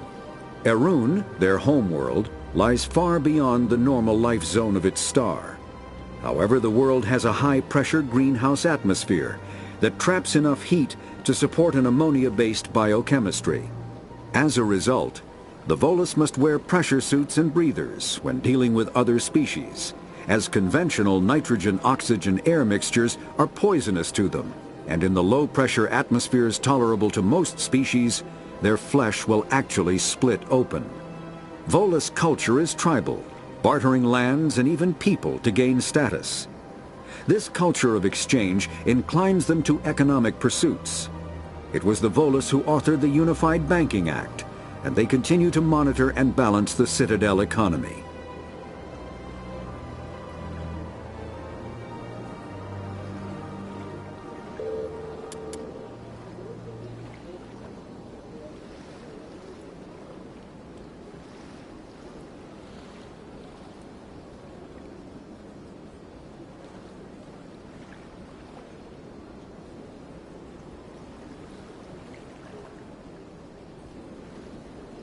The Asari were the first species to discover the Citadel. When the Solarians arrived, it was the Asari who proposed the establishment of the Citadel Council to maintain peace throughout the galaxy. Since then, the Asari have served as the mediators and centrists of the Council. An all-female race, the Asari reproduce through a form of parthenogenesis.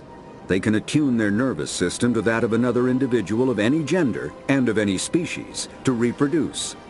This capability has led to the unseemly and inaccurate rumors about Asari promiscuity. Asari can live for over 1,000 years, passing through 3 stages of life. In the maiden stage, they wander restlessly, seeking new knowledge and experience.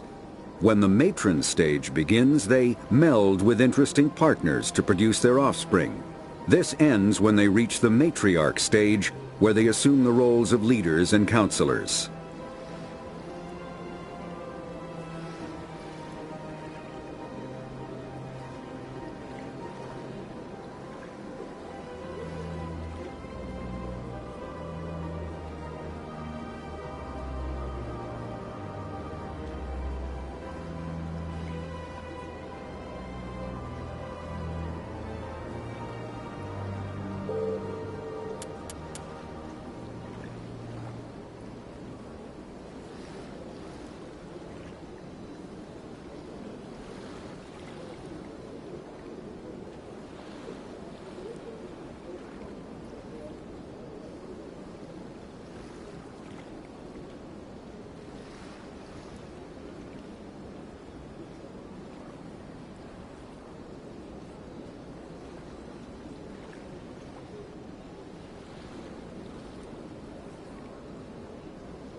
The Citadel, the Council, is an executive committee composed of representatives from the Asari Republics, the Turian hierarchy, and the Solarian Union.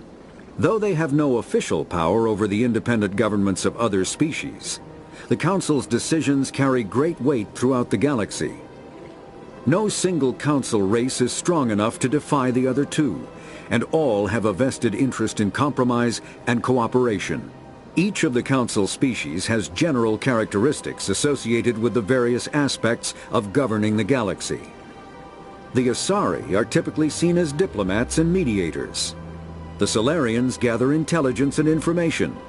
The Turians provide the bulk of the military and peacekeeping forces. Any species granted an embassy on the Citadel is considered an associate member, bound by the accords of the Citadel Conventions. Associate members may bring issues to the attention of the Council, though they have no input on the decision. The Human Systems Alliance became an associate member of the Citadel in 2165.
A virtual intelligence is an...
Saren's hiding something. Give me more time.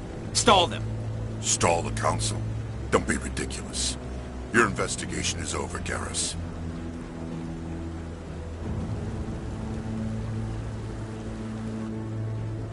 Commander Shepard, Garrus Vicarian. I was the officer in charge of the CSEC investigation into Saren. Come across anything I should know about? Saren's a Spectre. Most of his activities are classified. I couldn't find anything solid. But I know he's up to something. Like you humans say, I feel it in my gut. I think the Council's ready for us, Commander. Good luck, Shepard. Maybe they'll listen to you.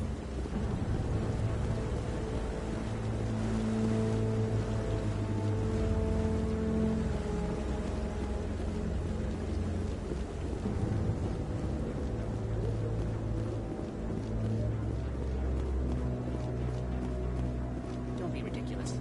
The Volus won't be joining the Council for years. Not so sure. The humans are making me strong.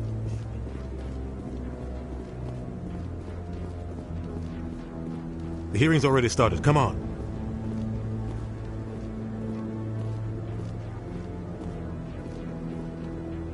The Geth attack is a matter of some concern, but there is nothing to indicate Saren was involved in any way. The investigation by Citadel Security turned up no evidence to support your charge of treason. An eyewitness saw him kill Nihilus in cold blood. We've read the Eden Prime reports, Ambassador. The testimony of one traumatized dock worker is hardly compelling proof. I resent these accusations. Nihilus was a fellow Spectre and a friend. That just let you catch him off guard. Captain Anderson, you always seem to be involved when humanity makes false charges against me. And this must be your protege, Commander Shepard, the one who let the beacon get destroyed.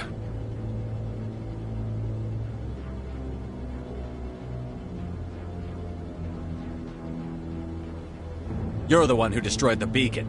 Then you tried to cover it up. Shift the blame to cover your own failures. Just like Captain Anderson. He's taught you well. But what can you expect from a human? Saren despises humanity.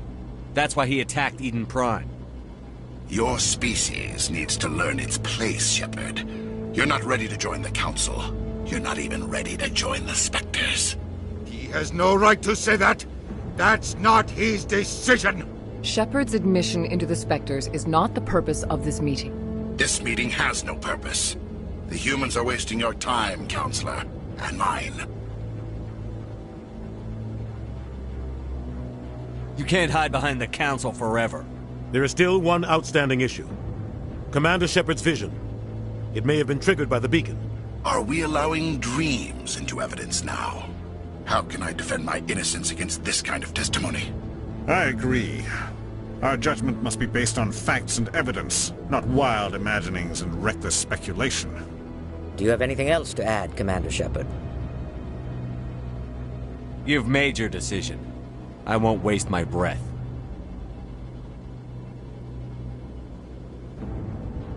The Council has found no evidence of any connection between Saren and the Geth. Ambassador, your petition to have him disbarred from the Spectres is denied. I'm glad to see justice was served. This meeting is adjourned.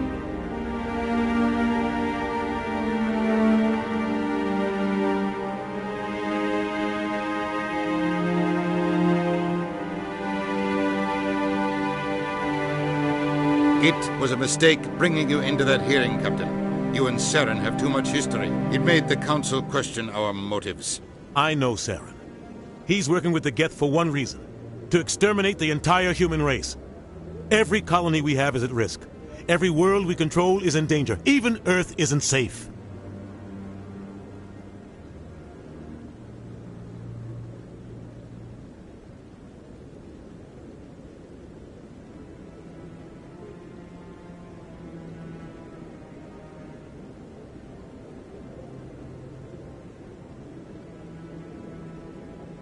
Tell me about this history between you and Saren.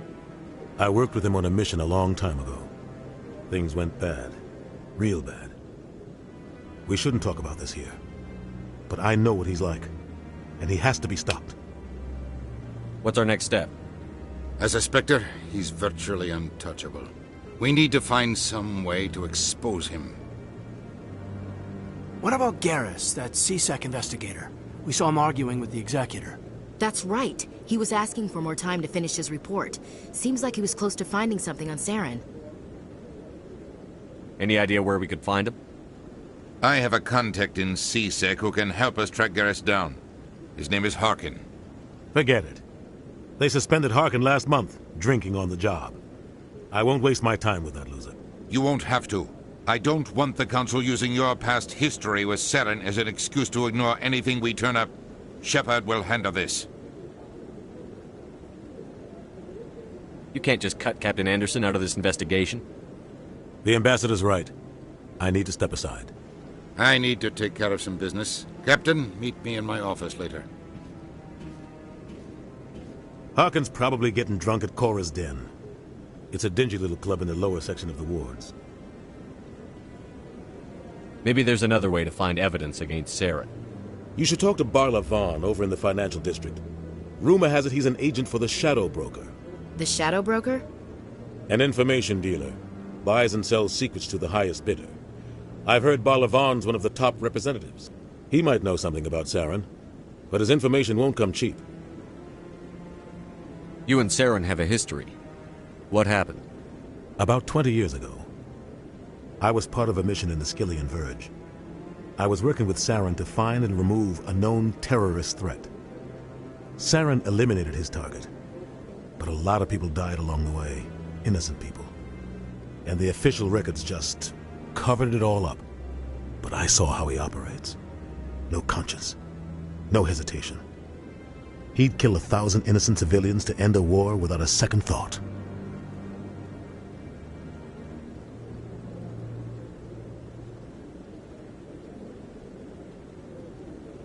Sometimes 1,000 people must die so 1,000,000 can live.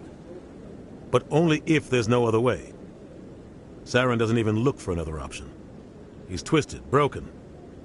He likes the violence, the killing. And he knows how to cover his tracks. Our ambassador doesn't seem to get along with the Council. He's just frustrated. The Council's always preaching that we need to be part of the galactic community. But for them, it's a one-way street. They want us to expand and settle unstable regions like the Skillian Verge and the Attican Traverse. But when we run into trouble, they don't want to help us out. Everyone knows it's only a matter of time until we get a seat on the Council. The ambassador just thinks it should happen sooner rather than later. And I agree. You and Saren have a history. What happened?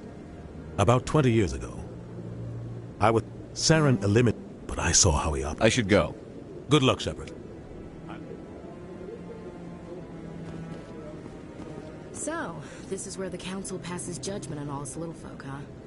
Ever get the feeling we're in over our heads, Commander? What are those cherry trees? I bet all these staircases aren't just for show. They make for good defensive positions if this place is ever attacked. This is it. The very heart of the Citadel. The pinnacle of galactic power. Kinda makes your head spin if you think about it too much. I like that fountain. It's very soothing.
That's him.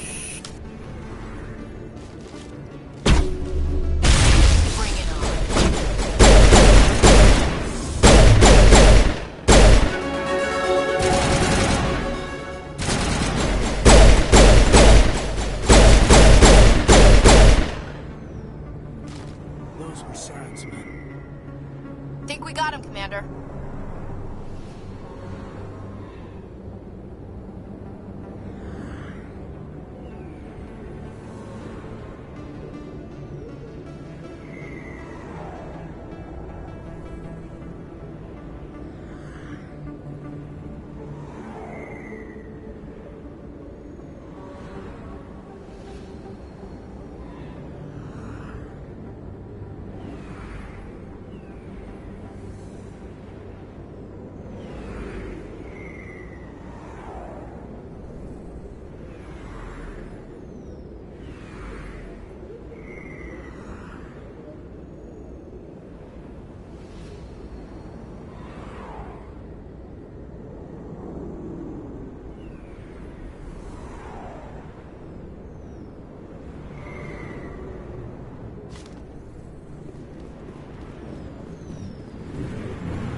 got business here, but not with you. Back off, Rex. Fisk told us to take you down if you showed up. What are you waiting for? I'm standing right here. This is Fisk's only chance. If he's smart, he'll take it. He's not coming out, Rex. End of story. This story is just beginning. Out of my way, humans. I have no quarrel with you. What was that all about? Who knows? Let's just try not to get caught in the middle.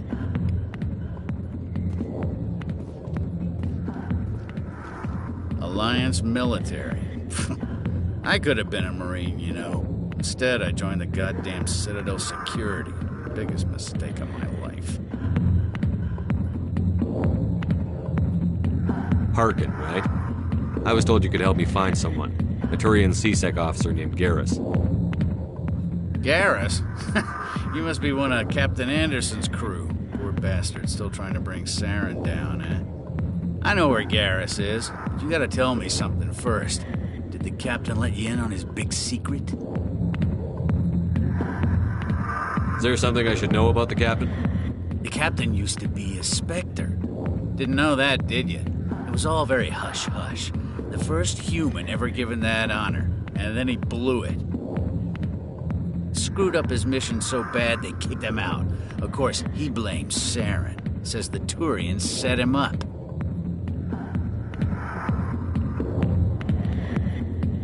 You said they covered all this up. How'd you hear about it?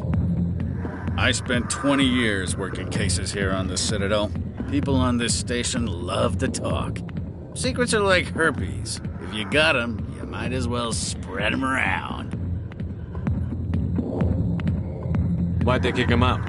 Have to ask him. I never heard any of the details. Bet it's a good story, though. The hero's fall. Classic tragedy. Why should I believe a drunk like you?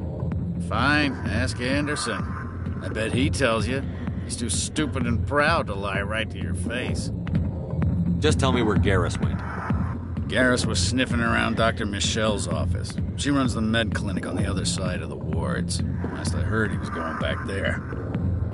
I'm out of here. Yeah, good. Go. Let me drink in peace.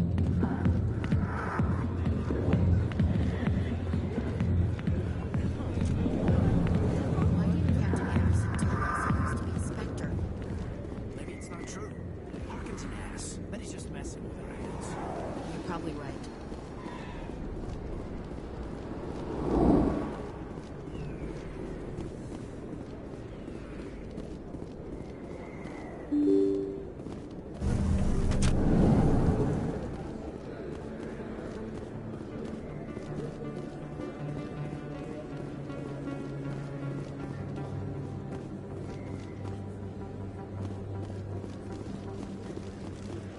Is that really...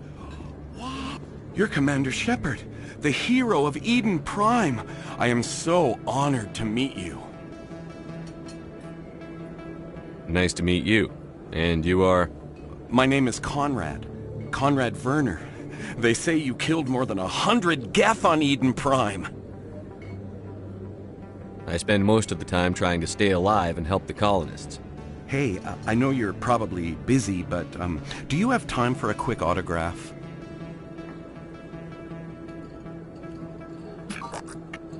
Here you go.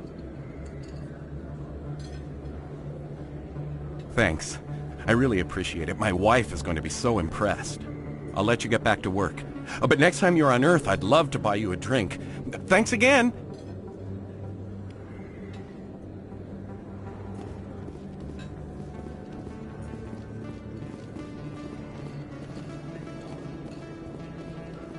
I don't think you bought this here. I don't sell this pot. Look, I know it was you. I remember your face. Really? That's what I thought.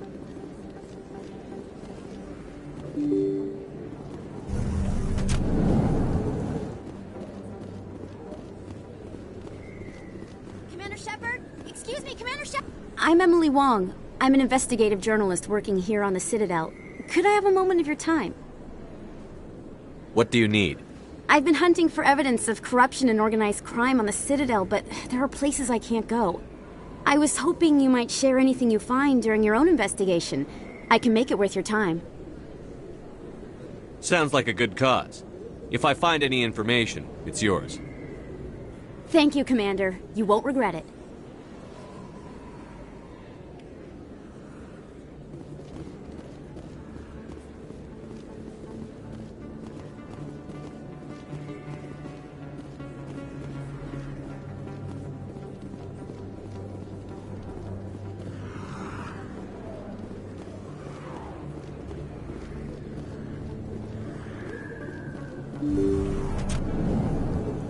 I didn't tell anyone, I swear! That was smart, Doug.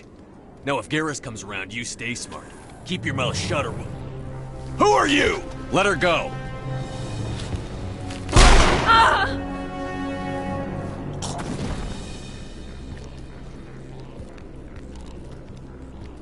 I smell trouble.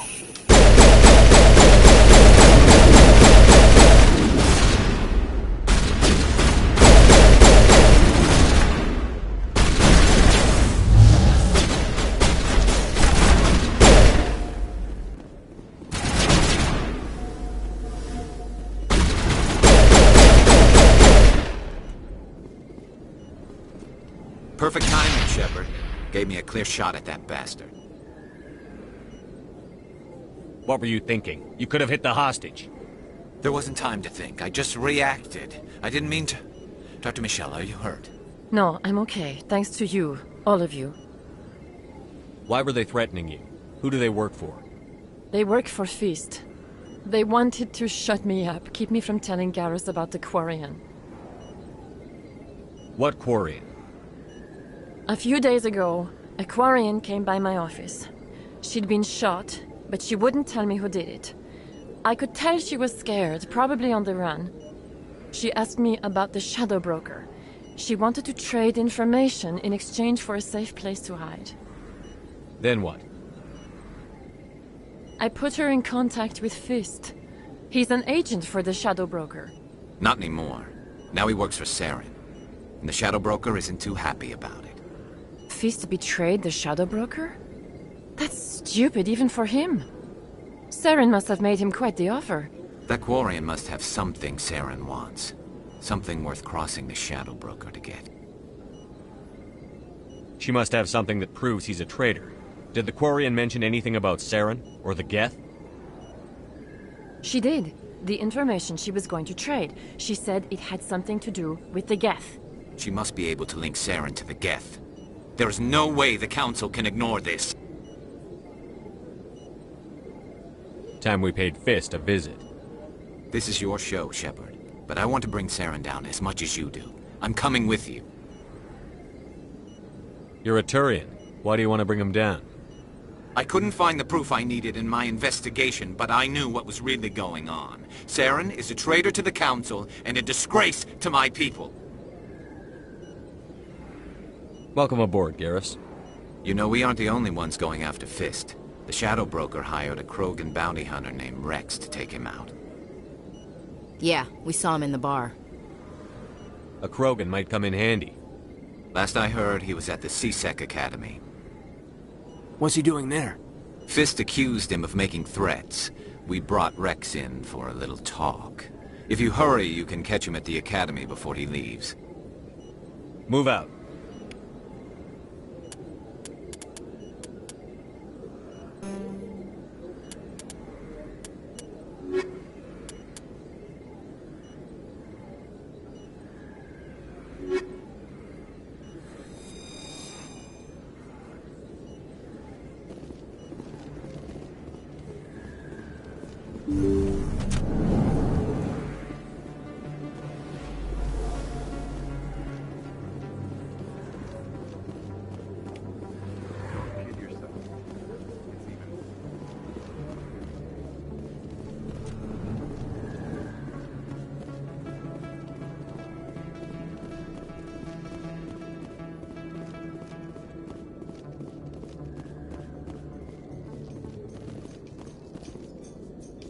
In light of the recent attack on Eden Prime, many colonial investors are pulling their support for future projects.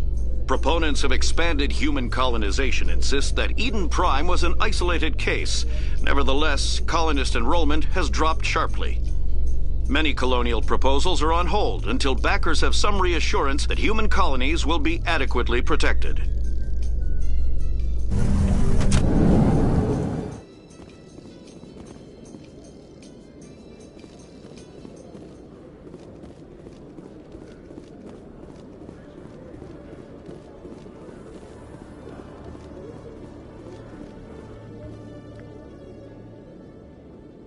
Witnesses saw you making threats in Fist's bar. Stay away from him.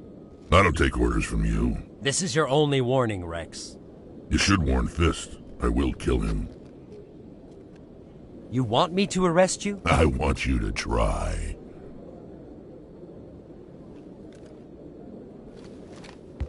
Go on. Get out of here. Do I know you, human? My name's Shepard. I'm going after Fist. Thought you might want to come along. Shepard. Commander Shepard. I've heard a lot about you. We're both warriors, Shepard. Out of respect, I'll give you fair warning. I'm going to kill Fist. Fist knows you're coming. We'll have a better chance if we all work together. My people have a saying. Seek the enemy of your enemy, and you will find a friend. I think we're gonna get along just fine, Rex. Let's go. I hate to keep Fist waiting.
I'm on it!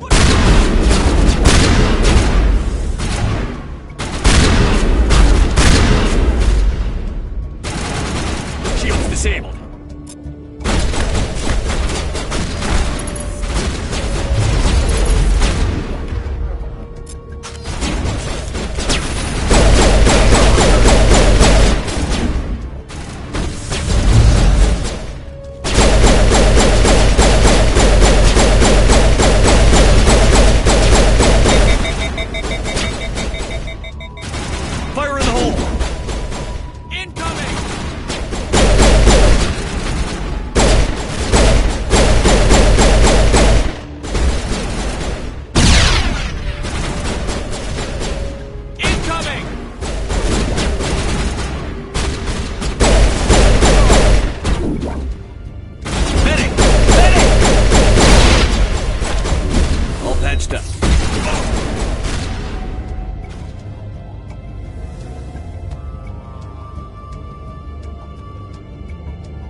Stop right there. Don't come any closer. Warehouse workers. All the real guards must be dead. Stay back or we'll shoot. I just killed 50 bodyguards to get in here. What do you think I'll do to you? Screw Fist.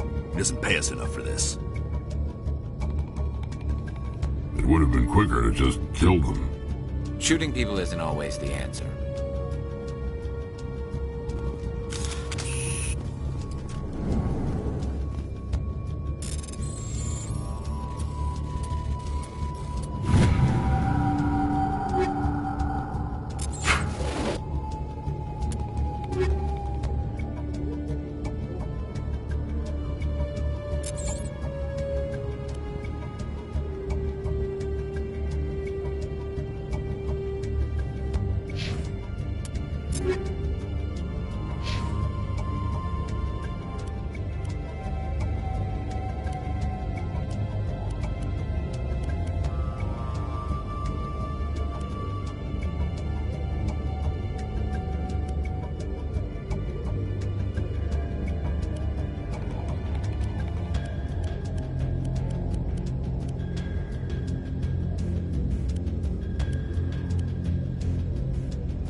The second species to join the Citadel, the Salarians, are warm-blooded amphibians with a hyperactive metabolism.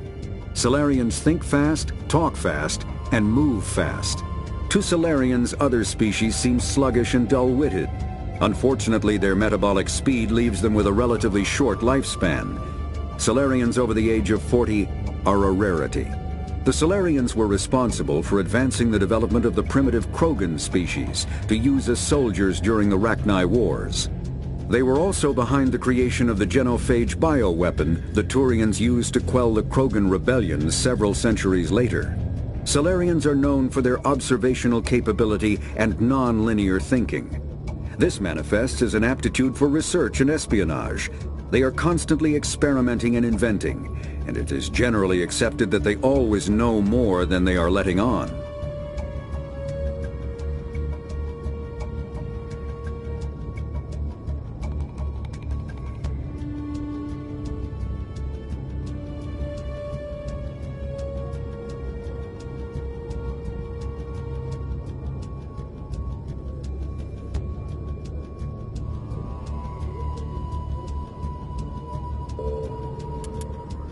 The Krogan evolved in a hostile and vicious environment. Until the invention of gunpowder weapons, eaten by predators was still the #1 cause of Krogan fatalities. Afterwards, it was death by gunshot. When the Solarians discovered them, the Krogan were a brutal, primitive species, struggling to survive a self-inflicted nuclear winter. The Solarians culturally uplifted them, teaching them to use and build modern technology, so they could serve as soldiers in the Rachni War. Liberated from the harsh conditions of their homeworld, the quick-breeding Krogan experienced an unprecedented population explosion. They began to colonize nearby worlds.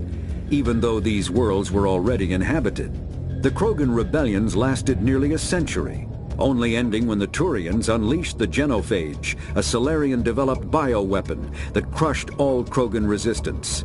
The Genophage makes only 1 in 1,000 pregnancies viable, and today the Krogan are a slowly dying breed. Understandably, the Krogan harbor a grudge against all other species, especially the Turians.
Driven from their home system by the Geth nearly 3 centuries ago, most Quarians now live aboard the Migrant Fleet, a flotilla of 50,000 vessels ranging in size from passenger shuttles to mobile space stations.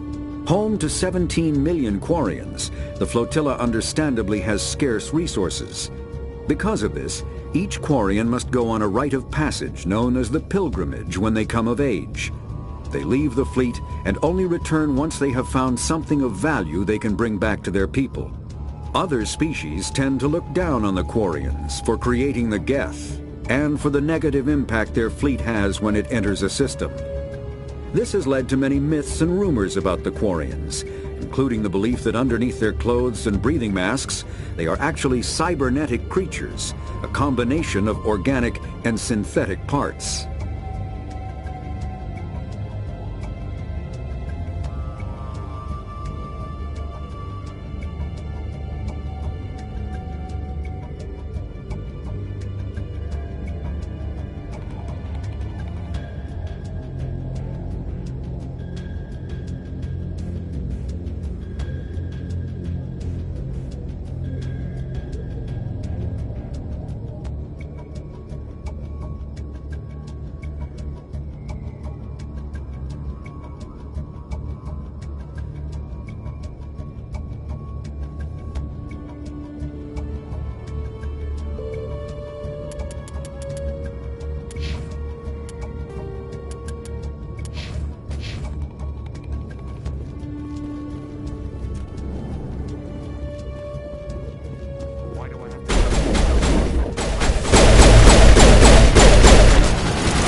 Stop right there! Don't come any closer!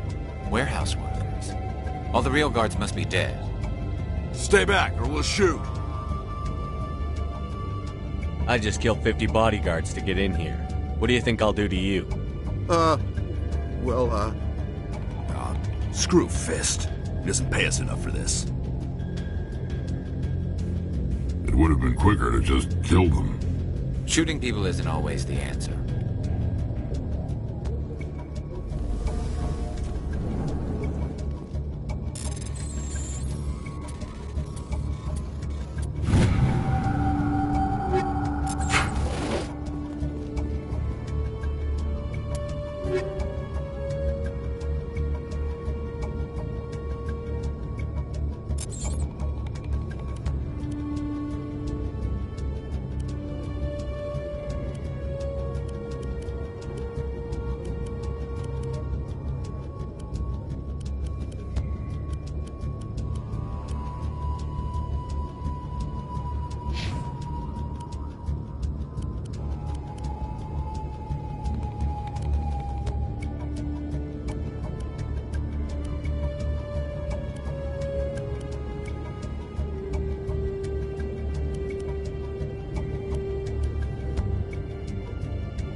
The El...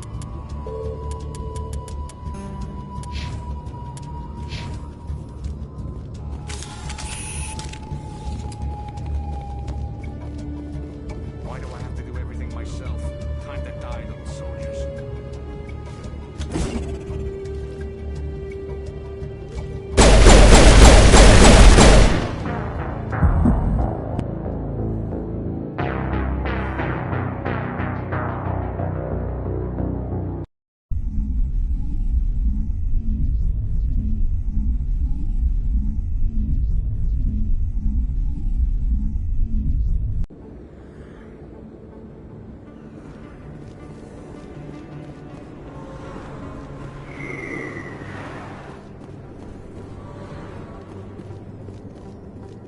Looks like it's shut down.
Stop right there! Don't come any closer! Warehouse workers. All the real guards must be dead. Stay back or we'll shoot. I just killed 50 bodyguards to get in here. What do you think I'll do to you? Well, screw Fist. He doesn't pay us enough for this. It would have been quicker to just kill them. Shooting people isn't always the answer.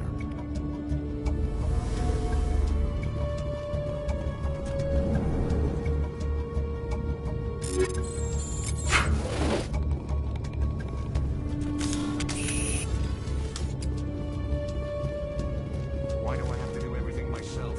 Time to die, those.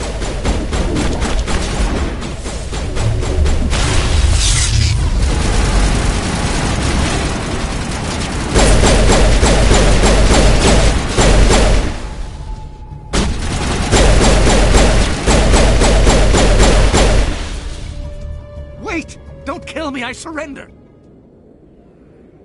Tell me where the Quarian is, and I won't have to shoot you in the kneecaps. She's not here. I don't know where she is. That's the truth. He's no use to you now. Let me kill him. Wait. I don't know where the Quarian is, but I know where you can find her. The Quarian isn't here. Said she'd only deal with the Shadow Broker himself. Face to face? Impossible. Even I was hired through an agent. Nobody meets the Shadow Broker. Ever. Even I don't know his true identity. But she didn't know that. I told her I'd set a meeting up. But when she shows up, it'll be Saren's men waiting for her. Tell me where that meeting is before I blow your lying head off. Here on the wards, the back alley by the markets. She's supposed to meet them right now. You can make it if you hurry.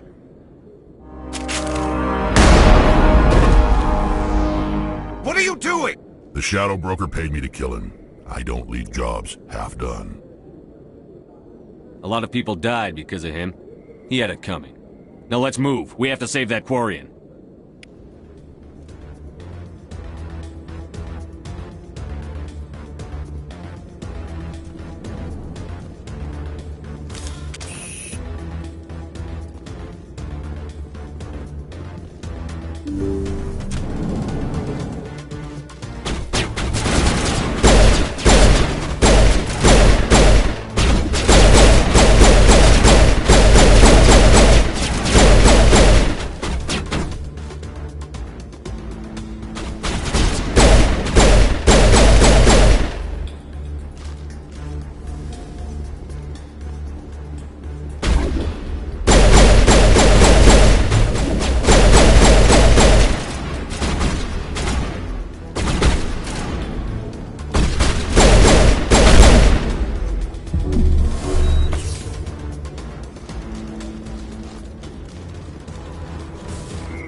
Did you bring it?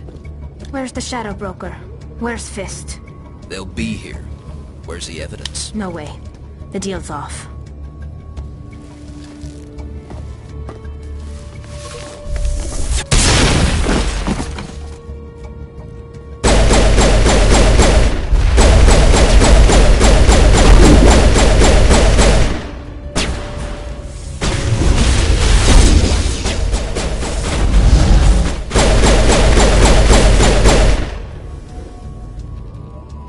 Fist set me up. I knew I couldn't trust him. Don't worry about Fist. He got what was coming to him. Then I guess there are two things I need to thank you for. Who are you? My name's Shepard. I'm looking for evidence to prove Saren's a traitor. Then I have a chance to repay you for saving my life. But not here. We need to go somewhere safe. We could take her to the human embassy. Your ambassador will want to see this anyway.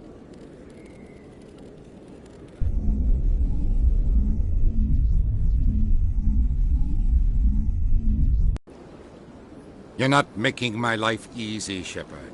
Firefights in the wards, an all-out assault on Korra's den. Do you know how many... Who's this? A Quarian? What are you up to, Shepard? This Quarian can help us bring down Saren. I would have told you that if you hadn't jumped down my throat. I apologize, Commander. This whole thing with Saren has me a bit on edge. Maybe we should just start at the beginning, Miss... My name is Tali. Tali Zora Naraya. We don't see many Quarians here. Why did you leave the flotilla? I was on my pilgrimage. My rite of passage into adulthood. I've never heard of this before. It is a tradition among my people. When we reach maturity, we leave the ships of our parents and our people behind. Alone, we search the stars, only returning to the flotilla once we have discovered something of value. In this way, we prove ourselves worthy of adulthood. What kinds of things do you look for? It could be resources like food or fuel, or some type of useful technology, or even knowledge that will make life easier on the flotilla. Through our pilgrimage, we prove that we will contribute to the community, rather than being a burden on our limited resources. Tell us what you found. During my travels, I began hearing reports of Geth. Since they drove my people into exile, the Geth have never ventured beyond the Veil. I was curious. I tracked a patrol of Geth to an uncharted world. I waited for one to become separated from its unit. Then I disabled it and removed its memory core. I thought the Geth fried their memory cores when they died. Some kind of defense mechanism. How did you manage to preserve the memory core? My people created the Geth. If you're quick, careful, and lucky, small caches of data can sometimes be saved.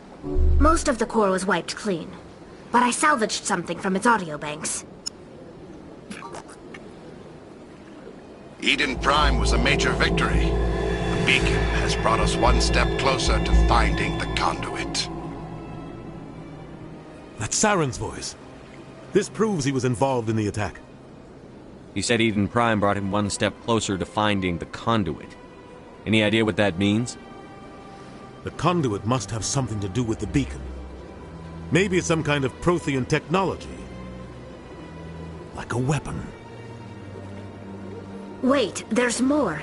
Saren wasn't working alone. Eden Prime was a major victory. The beacon has brought us one step closer to finding the conduit. And one step closer to the return of the Reapers. I don't recognize that other voice, the one talking about Reapers. I feel like I've heard that name before. According to the memory core, the Reapers were a hyper-advanced machine race that existed 50,000 years ago. The Reapers hunted the Protheans to total extinction, and then they vanished. At least, that's what the Geth believe. Sounds a little far-fetched.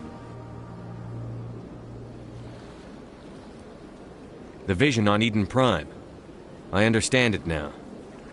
I saw the Protheans being wiped out by the Reapers. The Geth revere the Reapers as gods, the pinnacle of non-organic life. And they believe Saren knows how to bring the Reapers back. The Council is just going to love this. This is a lot to handle. They might just ignore everything we tell them.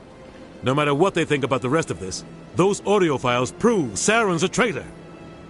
The Captain's right. We need to present this to the Council right away. What about her? The Quarian? My name is Tali. You saw me in the alley, Commander. You know what I can do. Let me come with you. I thought you were on your pilgrimage. The pilgrimage proves we are willing to give of ourselves for the greater good. What does it say about me if I turn my back on this? Saren is a danger to the entire galaxy. My pilgrimage can wait. I'll take all the help I can get. Thanks. You won't regret this. Anderson and I will go ahead to get things ready with the Council. Take a few minutes to collect yourself, then meet us in the tower.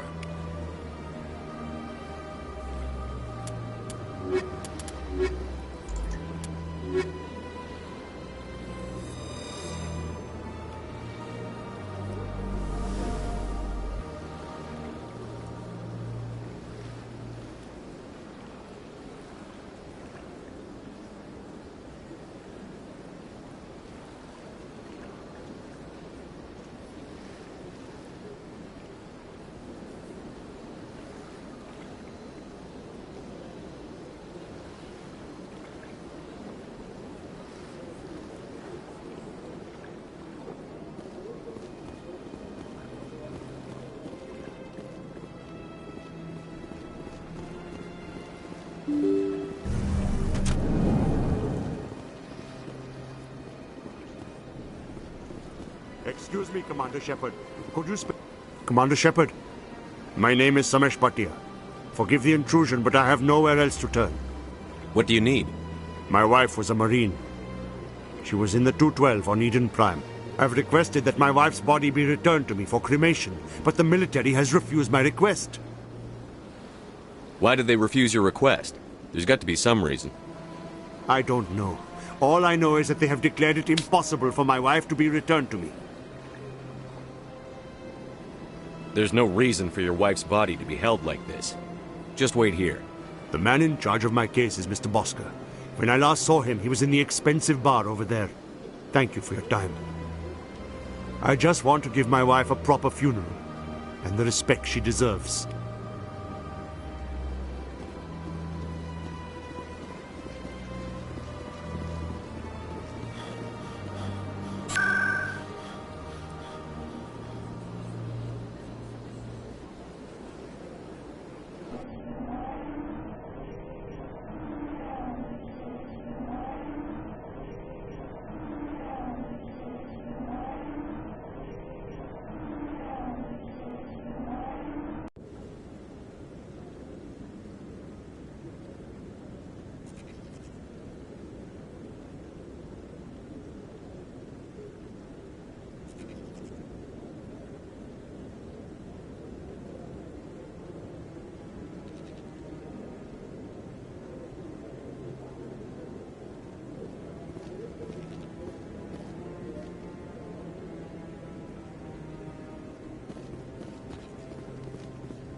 Come on. Udine is presenting the Quarians' evidence to the Council. Eden Prime was a major victory. The beacon has brought us one step closer to finding the conduit. And one step closer to the return of the Reapers. You wanted proof? There it is. This evidence is irrefutable, Ambassador. Saren will be stripped of his Spectre status, and all efforts will be made to bring him in to answer for his crimes. I recognize the other voice, the one speaking with Saren. Matriarch Benezia.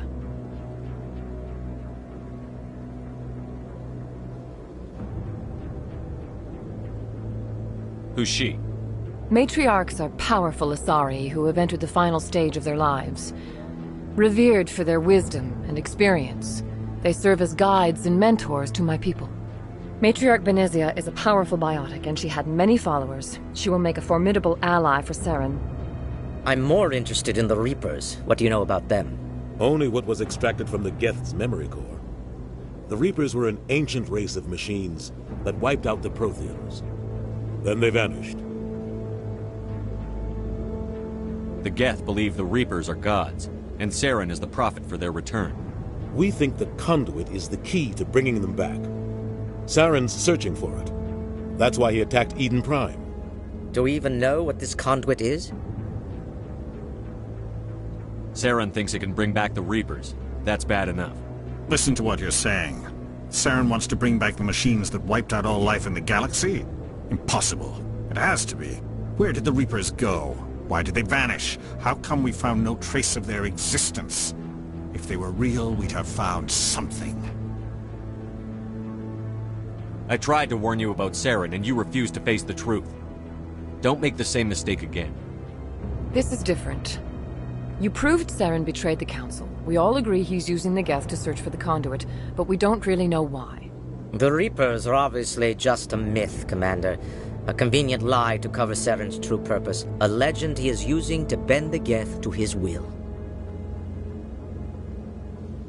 50,000 years ago, the Reapers wiped out all galactic civilization. If Saren finds the conduit, it will happen again. Saren is a rogue agent on the run for his life. He no longer has the rights or resources of a Spectre. The Council has stripped him of his position. That is not good enough. You know he's hiding somewhere in the Traverse. Send your fleet in! A fleet cannot track down one man. A Citadel fleet could secure the entire region, keep the Geth from attacking any more of our colonies. Or it could trigger a war with the Terminus systems. We won't be dragged into a galactic confrontation over a few dozen human colonies. I can take Saren down. The Commander's right. There is a way to stop Saren that doesn't require fleets or armies. No! It's too soon. Humanity is not ready for the responsibilities that come with joining the Spectres. You don't have to send a fleet into the Traverse, and the Ambassador gets his human Spectre. Everybody's happy.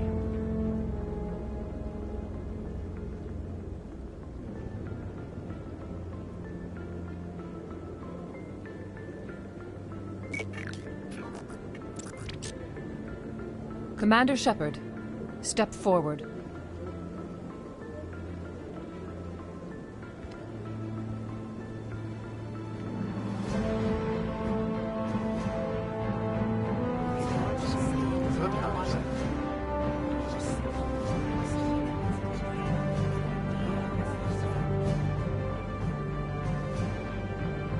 It is the decision of the Council that you be granted all the powers and privileges of the Special Tactics and Reconnaissance Branch of the Citadel. Spectres are not trained, but chosen.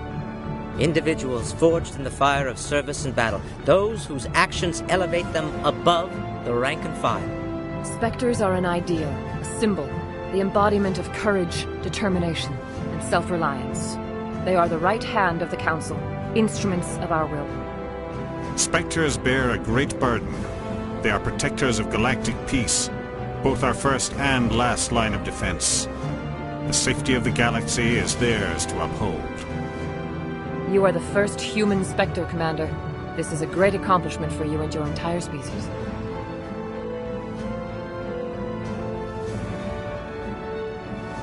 I'm honored, Counselor. We're sending you into the Traverse after Saren. He's a fugitive from justice, so you are authorized to use any means necessary to apprehend or eliminate him. Any idea where to find him? We will forward any relevant files to Ambassador Udina. This meeting of the Council is adjourned.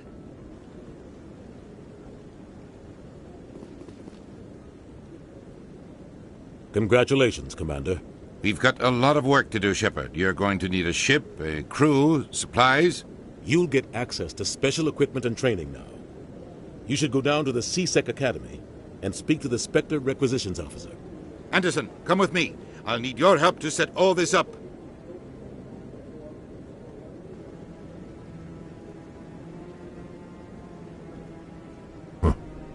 Bastard didn't even thank you.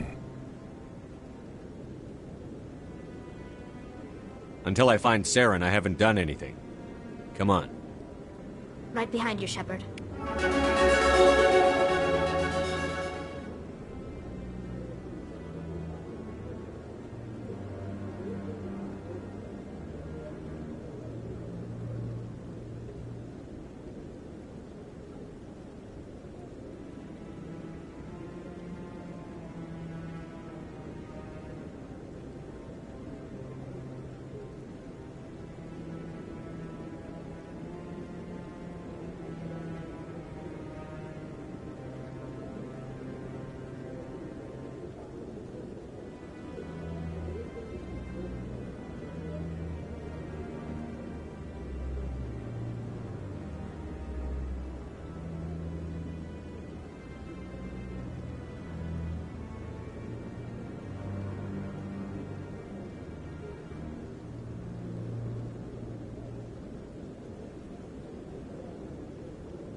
first time I was here, I dropped a bundle in the casino.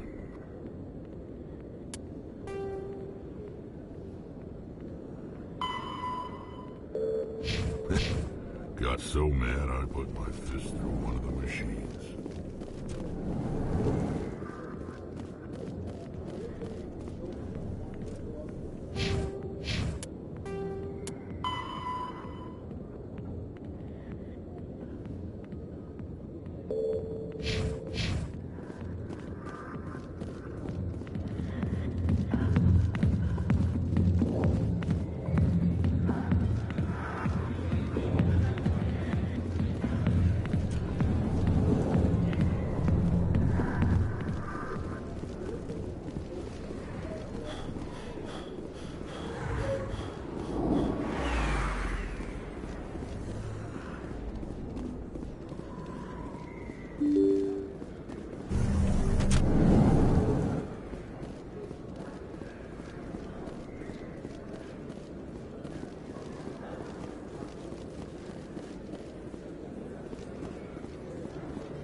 Word on the street is that you've been busy. Congratulations.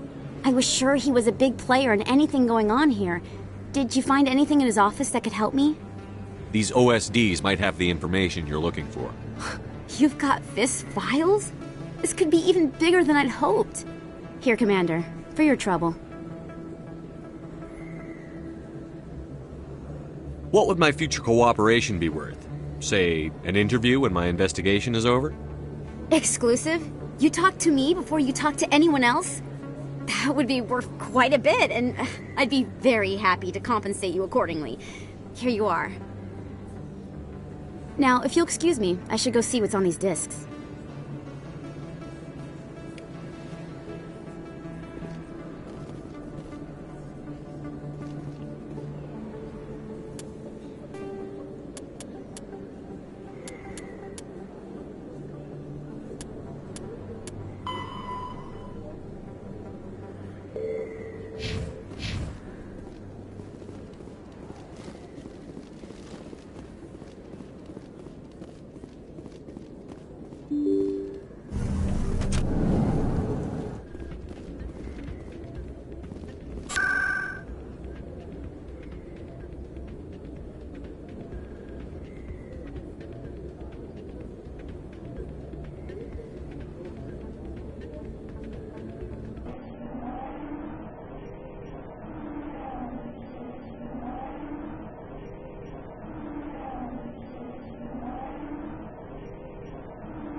My goodness, you're Commander Shepard.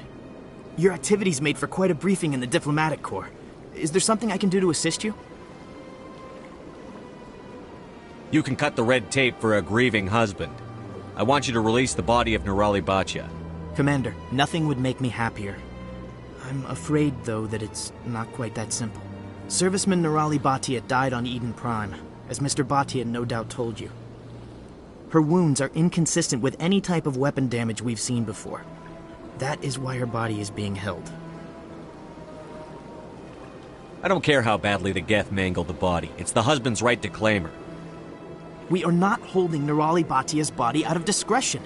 We are, frankly, holding the body for research. The tests we're conducting may lead to better defenses against Geth attacks. Respectfully, Serviceman Bhatia may save more lives in death than she did in life.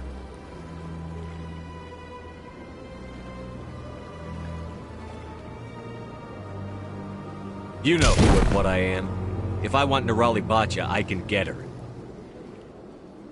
Commander, I don't think threats are necessary. Even if the body were here on the Citadel, would you really risk going in shooting to get it?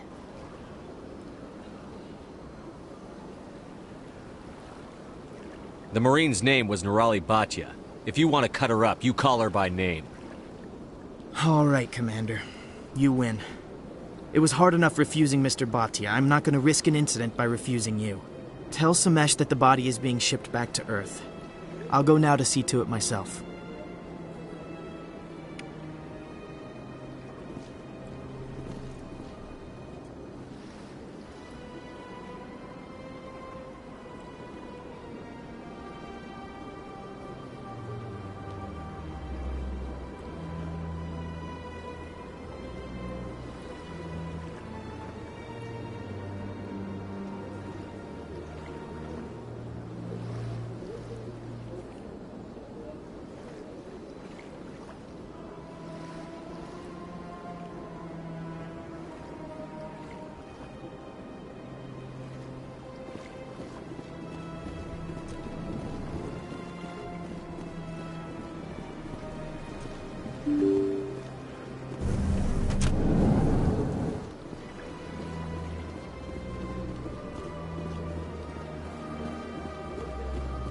Hello again, Commander. Has there been any word? Your wife is coming home, Mr. Batya. Thank you. I will return home and begin my preparations. It does not bring me happiness, but it may bring me peace. Goodbye, Commander.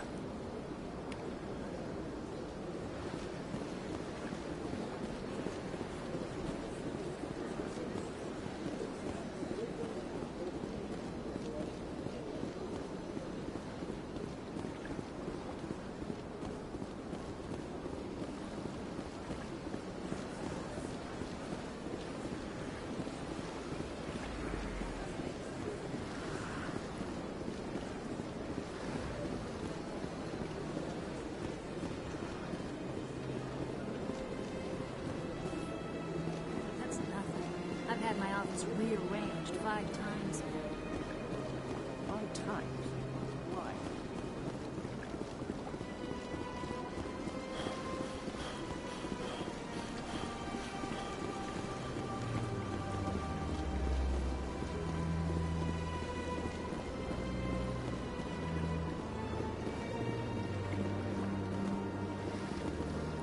Ah, human. This one is greatly pleased to see you here in my decadent emporium. Who are you? This one's face name is Delaninder, though many in this place simply refer to it as Delan. Please take time to examine the fine goods it has for purchase, all of great worth. Show me your items. Oh, this one is pleased to do so, human. You will not be disappointed.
Please do not disturb the keepers.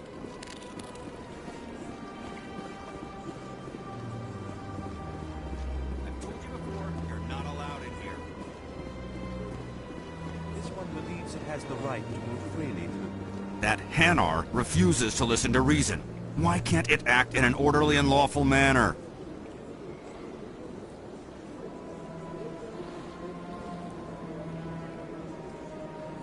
You should be more tolerant. It's just trying to express its beliefs. I am not unreasonable. The Hanar is free to spew its nonsense once it purchases an evangelical permit. So if the Hanar gets a permit, it's allowed to preach? No. Registered evangelicals must follow regulations. There are specific areas where preaching is legal. Failure to follow the regulations results in the forfeiture of the license. Why don't you just arrest the Hanar? I could arrest the jelly, but my superior has requested that I find a solution that does not anger the Hanar. The Hanar become vocal when they feel their religious beliefs are being suppressed. What's the purpose behind the evangelical permits? Forcing religious evangelicals to register for a permit weeds out undesirables. It keeps the area safe. The Citadel is too important to become a battleground for a religious war. If you'd like, I could talk to the Hanar for you. I have argued with the stubborn jelly all afternoon. You are certainly welcome. Do you desire to learn of the Enkindlers? Or has the Honorable CSEC officer enlisted assistance? Is this really how you want to represent the Enkindlers? The truth of the Enkindlers must be made known. They gave the Hanar language, and gave the universe the mass relays. This one only wishes to spread the truth to any who will listen. There is no intent to cause trouble.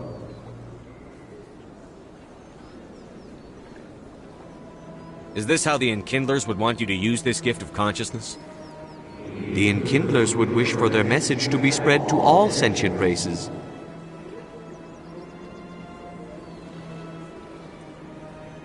If the Protheans wanted you to force your message on the unwilling, they'd have said so. This one hears wisdom.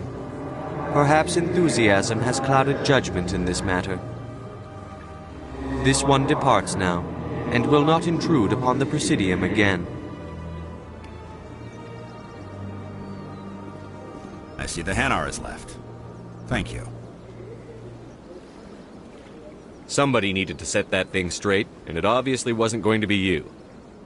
You have already demonstrated your ability. I acknowledge it, and I will learn from your example. Here, for your assistance in this matter. Now, if you'll excuse me, I should report to my superiors.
ever since Fist.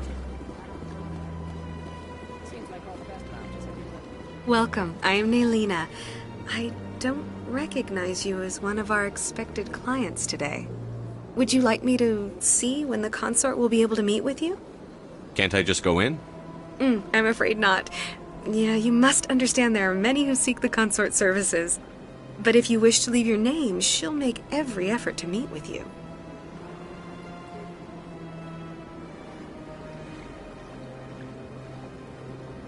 Commander Shepard. I'm with the Spectres. Excellent. You should hear something in 3 or 4 months.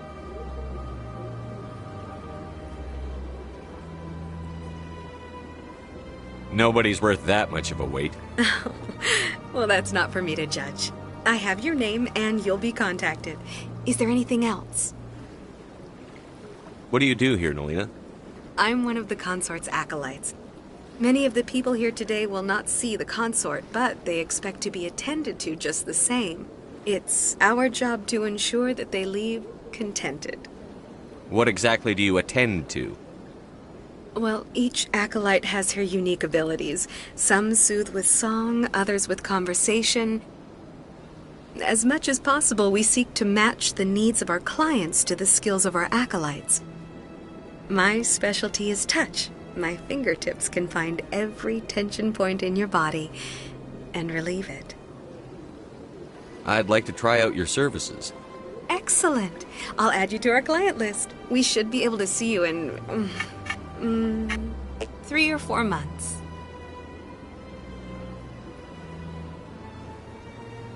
What is the consort? What does she do? It's difficult to explain. She's many things to many people, and something different for each. Some seek her for advice, some for entertainment, others still for pleasure. Most of the time, our clients won't realize what they were seeking until after she has provided it for them. You make her sound like some kind of oracle. No, not in the usual sense. She's merely a woman with remarkable compassion and a generous spirit. I suggest you make an appointment and see for yourself. I think I'm done here. Oh, well, I hope you'll return again in the future. We always enjoy seeing new clients. Nelina. Yes, Shaira? Send the commander up to see me. I wish to speak with him. Yes, of course, mistress.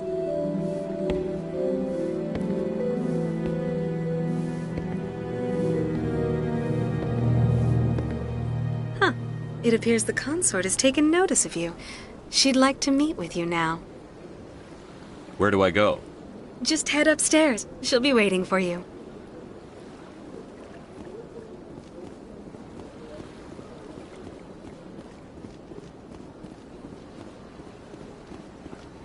You're with the Alliance? My brother's a private back on Earth.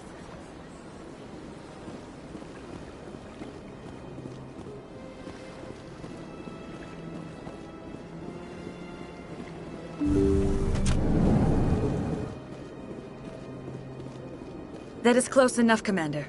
I've heard a great many things about you since your arrival here in our citadel. I don't like people spying on me. I apologize, Commander.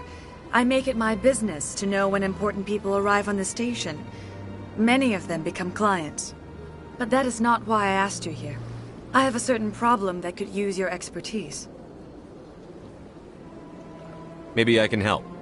I have a friend, Septimus, a retired Turian general. I won't discuss the details, but he wanted me to be more than I could be.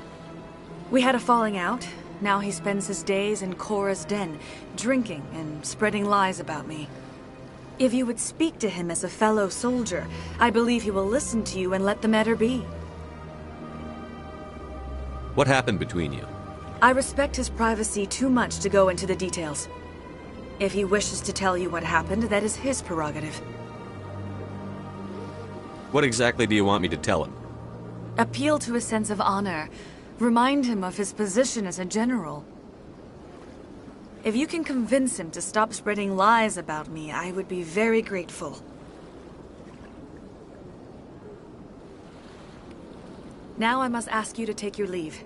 I have many clients waiting to see me.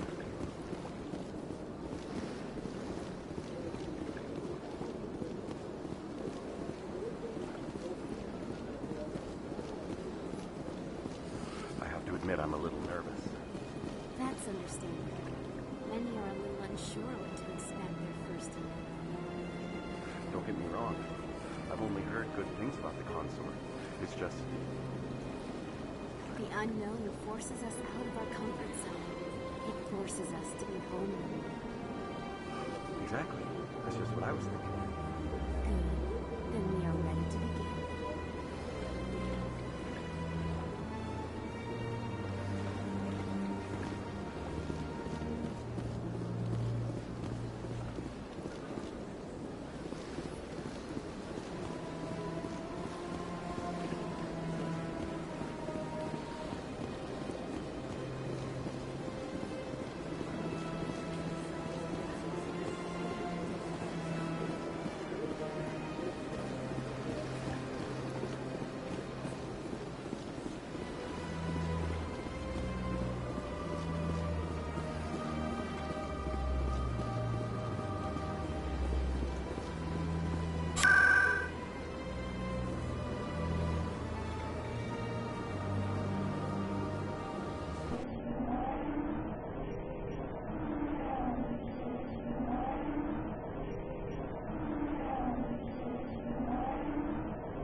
Commander!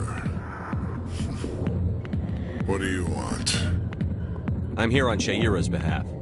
Your lies are hurting me. Good! Her lies have been killing me for days. I've seen a lot of horrible things in my days, and there's only one woman in this damn galaxy that helps me forget it. This is the great Turian General. How did your kind ever defeat us? I may be drunk, Krogan, but you're ugly. And tomorrow I'll be sober. Now, unless you have a cure for this ache in my gut, go away. Is she really worth it? There must be other women. It's not just any woman I want. It's her, and her alone. Look, kid, I appreciate what you're trying to do, but don't waste your time. General, did you ever win a battle by moping in a bar? Ha, war. That's what this feels like, all right. How did I let it come to this? So you think it's that easy? Just straighten up and act like a general? It's better than sitting on your ass all day. Huh. Maybe you're right, Commander. Shaira's worth the effort. Even if she won't have me back. This is no place for someone of your stature, General. All right. I'll go to her. After I've had a cold shower or two. Say, you're a bright kid. Would you be interested in earning a few extra credits? What do you want me to do? There's an Elcor diplomat out there who believes Shaira gave up his secrets. Why would he think such a thing? Because I told him. Look, I just need you to convince him of the truth. What makes you think he'll believe me? You'll bring him proof. Take this datapad. It shows where I got my info. It will exonerate Shaira and convince the Elcor. Who am I taking it to, and where is he? His name is Zoltan. He's an Elcor diplomat. He's over in the embassies complaining about Shaira. Well, here's to soldiers acting like soldiers. Thanks, Commander. You know, you might make a good general yourself one day.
Hello there, human. Sincere apology, but I am here on business and cannot be distracted right now. I've come to talk to you about your little problem. Curious. What do you know about the consort and her relationship to me? It was a Turian named Septimus who found out your secret. Unbelieving.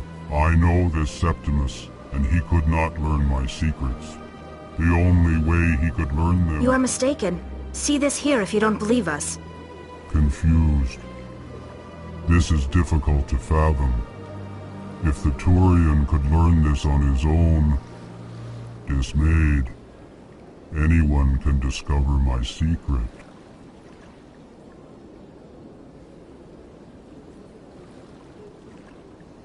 Septimus is a powerful man, and it wasn't easy for him to find.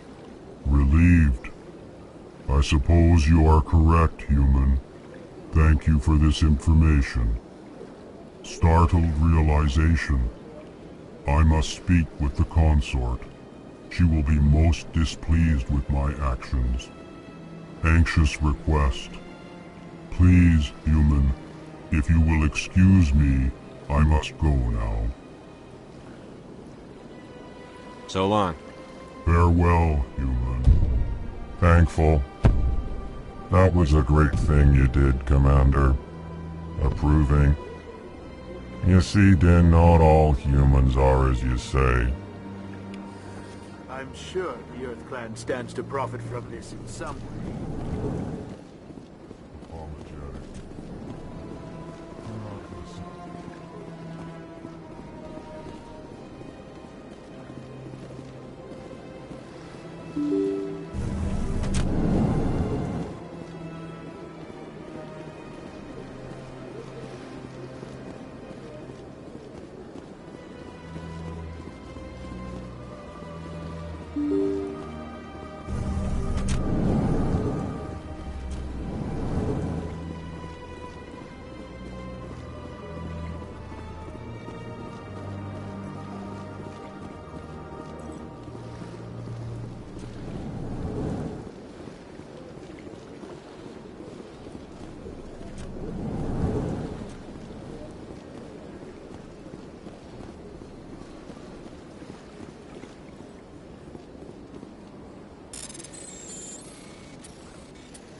In other news, Exogeny Corp is still denying reports that one of their survey teams has gone missing in the Hades Gamma Cluster.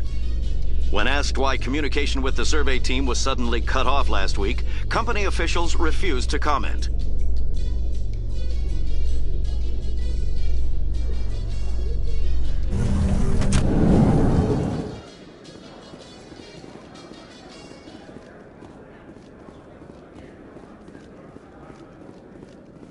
So how are you liking your posting at the academy?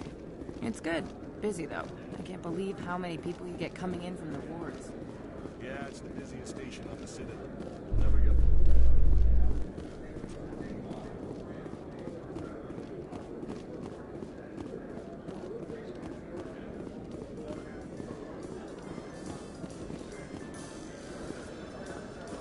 Coming up in a report later today, Emily Wong investigates corruption on the Citadel and uncovers a full-blown crime syndicate.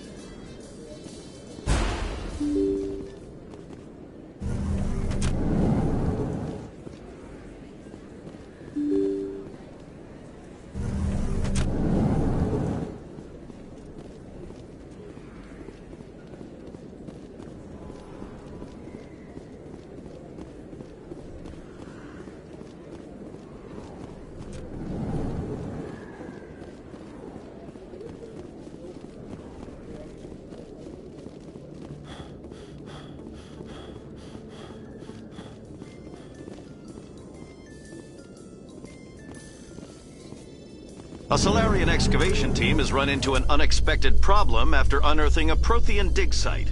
Hanar protesters have blockaded the dig site, claiming that artifacts of the Enkindlers, as the Hanar call them, should not be disturbed. The excavation team has appealed to Hanar representatives on the Citadel to reach a diplomatic solution.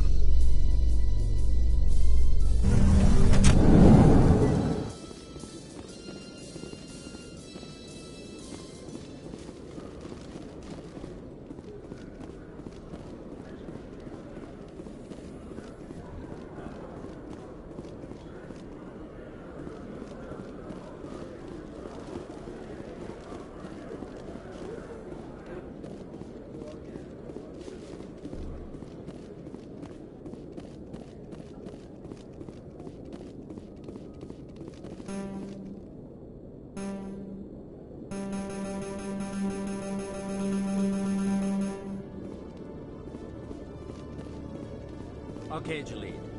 Let me get this straight. Hey there!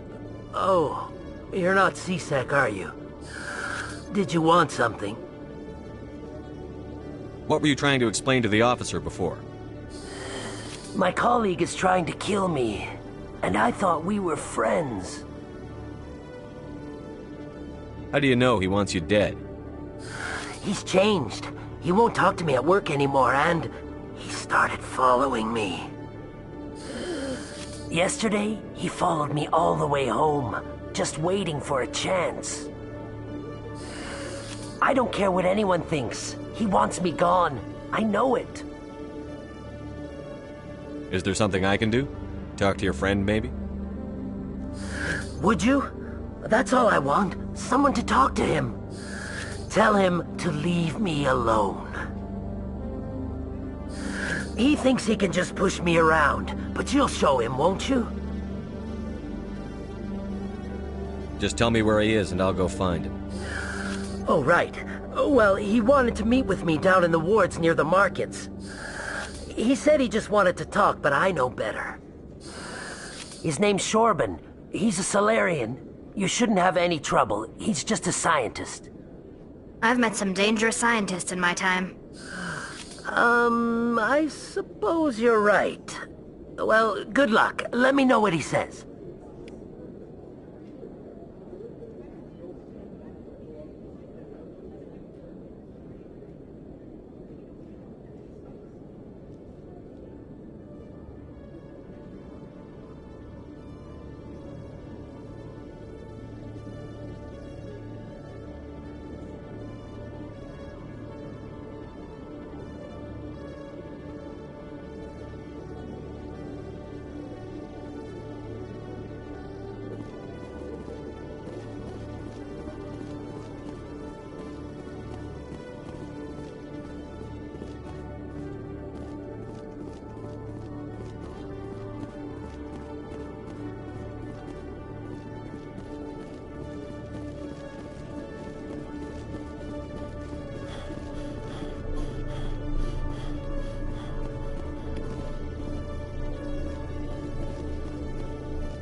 Hold it right there. Just throw me the data and you can walk away.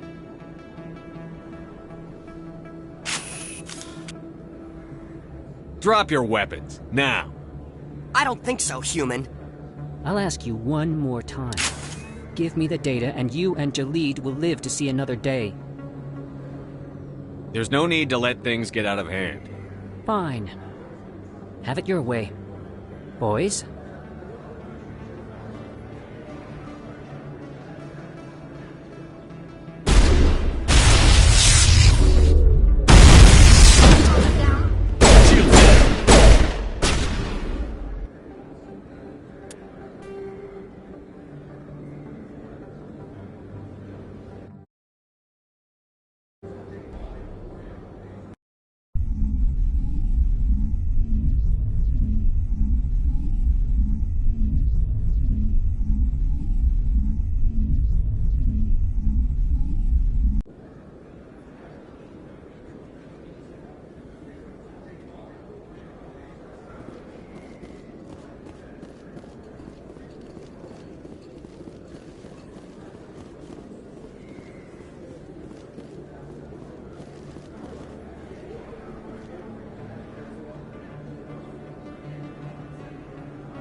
Hold it right there. Who are you? What do you want? You know who I am. I'll ask you one more time. Give me the data and you and Jalid will live to see another day. We don't have what you're looking for. Fine. Have it your way. Boys?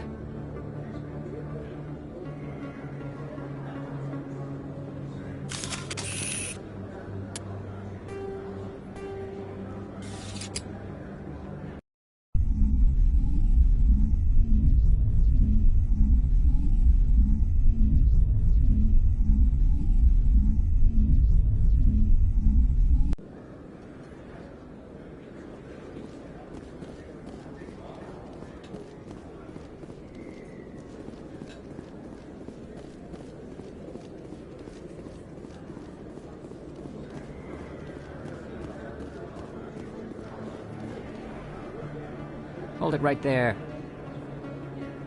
Just throw me the data and you can walk away. What data? What are you talking about?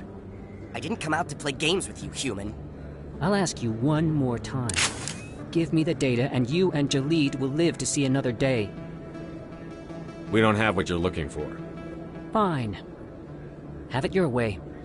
Boys?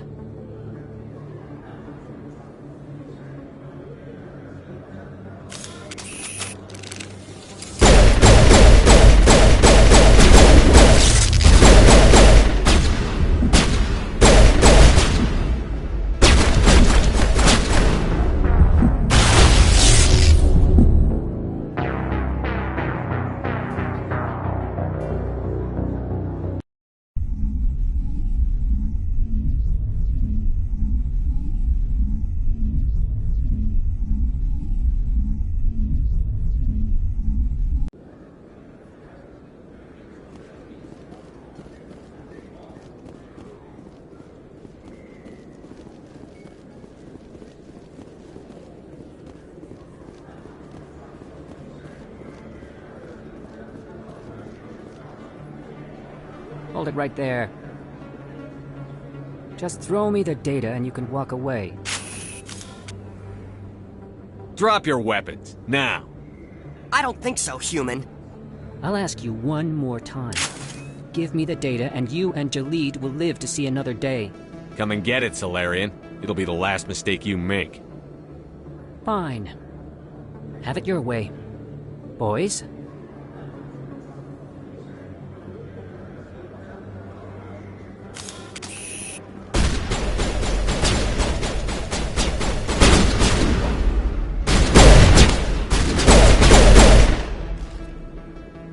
I give up.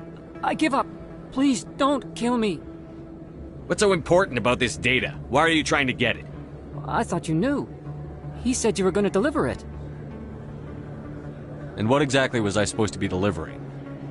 It's the initial data from scanning the Keepers. You see, we stole some research from our work to make the scanners. We were supposed to work together. I get the data, he analyzes it. What's so special about that? The Keepers are almost impossible to scan, and you can't capture them or get samples. They just self-destruct. After centuries here, we still don't know anything about them. Don't you see? We were the first to scan them, ever. Why are you trying to kill your partner? I'm not trying to kill him. Jaleed's job was to disseminate our initial findings. But he decided to keep the data for himself. Maybe to sell it. I don't know. I should kill both of you idiots. We lost our heads. We just couldn't let an opportunity like this pass us by. But it doesn't matter now. I just want to live. I don't care if I ever see that data again. So how do you gather data on the Keepers? It's not difficult, really. Just get within range and scan them. You seem interested. Enough to help me, perhaps? How could I help you? I'll give you my scanner.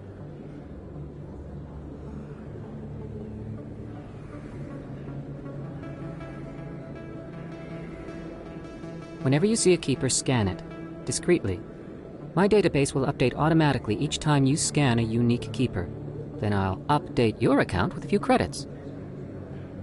I suppose a little scanning here and there won't hurt anyone? Very good.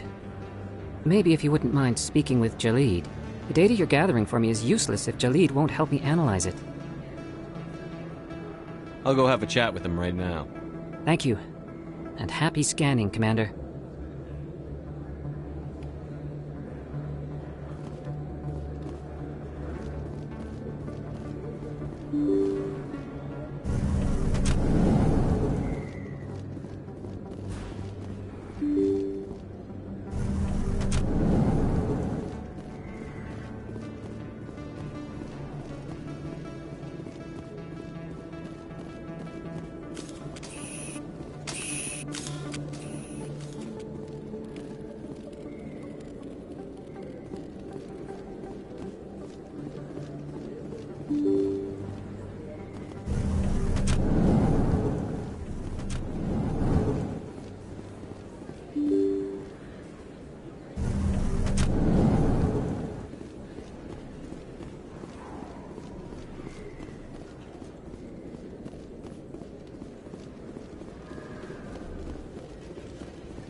I got business here, but not with you.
No, I'm waiting to speak with one of the Councilor's assistants.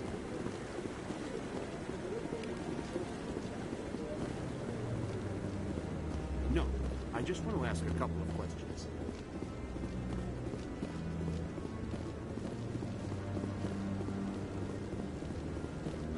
I hope he's okay.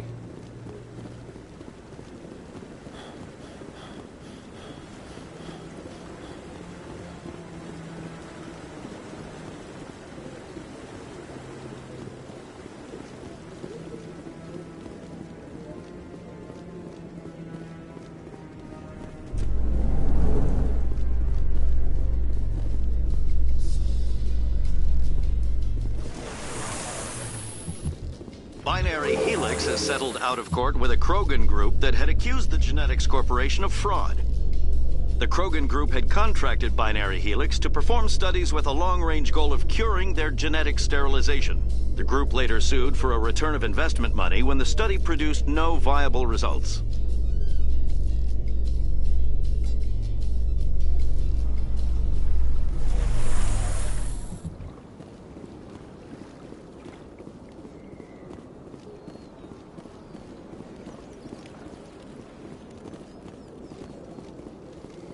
Please do not disturb the keepers.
It was a long time ago, though. I barely remember. What drew you back to the city and to the console? I don't know exactly. It may sound strange, but I simply... That's not strange. Commander, I recently received a lovely note from Septimus. Thank you for speaking with him. Even the Alcor diplomat has withdrawn his campaign against me. It was my honor to aid you. You are too kind, Commander, but I would not expect you to help me out of the kindness of your heart. I also have one more thing to give you. if you're interested.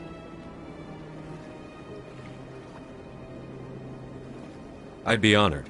I offer a gift of words, an affirmation of who you are and who you will become. I see you. Your uniform fits as though you were born wearing it. You are a soldier through and through, proud, solitary, alone, but it gives you strength. You never hide your strength either. It serves you well, terrifies your foes. Few will dare to stand against you. This may be who you are, but it is not who you will become. It only forms the basis for your future greatness. Remember these words when doubt descends, Commander. You have quite a gift, Shaira. Thank you. Not everyone appreciates it as you do. Never underestimate the power of words. Here, Commander. In light of your efforts with the Elcor Ambassador, I would like you to have this small trinket. What is it? A small mystery. I have never learned its use or purpose, but I sense it is time for me to pass it on. And now I must ask you to leave. I have done everything I can for you. Remember my words, Commander Shepard. They will give you strength.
The Elcor, the Krogan, driven from their home city.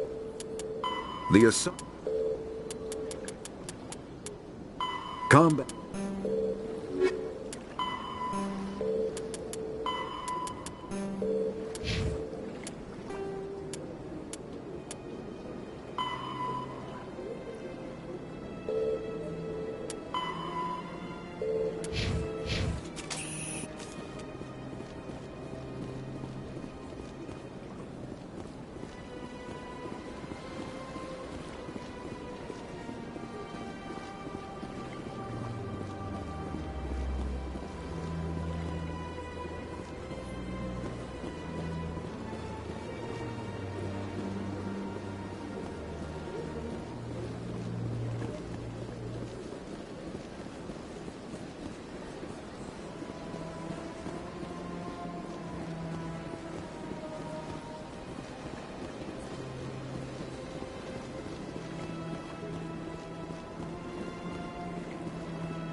In breaking news, Chairman Burns of the Parliament Subcommittee on Transhuman Studies has been kidnapped by biotic extremists. The biotics commandeered a freighter and were last seen in the Hades Gamma Cluster. No demands have yet been made.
Hello again. Did you have any luck finding Shorban? I found out you've been lying to me, Jalid. Lying? Why would I lie to you? You lied to us about the Keeper data. He told you? I didn't mean for any of this to happen. I was afraid Shorban would kill me to get the data, so well, I was hoping you'd take care of him. I'm scanning the Keepers for Shorban, but you two need to stop fighting. You're helping us? But, well, if you say so. Well, if Shorban can forgive and forget, then so can I. I appreciate the help, Commander. I better go get that data analyzed.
You Quarians messed up the whole galaxy when you let the Geth break free. Do your people ever talk about it? Do the Krogan talk about starting a foolish war that resulted in the Turians sterilizing your people? All the time.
You should be careful when you say that around. What? Everyone knows Fist is It's out of my hands, Rita. I'd bring her back in a second, but she doesn't want to come. I'll see if I can talk some sense into her next time I see her. Be careful. You know how stubborn your sister is.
In remembrance of Eden Prime, we present another Profile in Courage with serviceman Nirali Bhatia.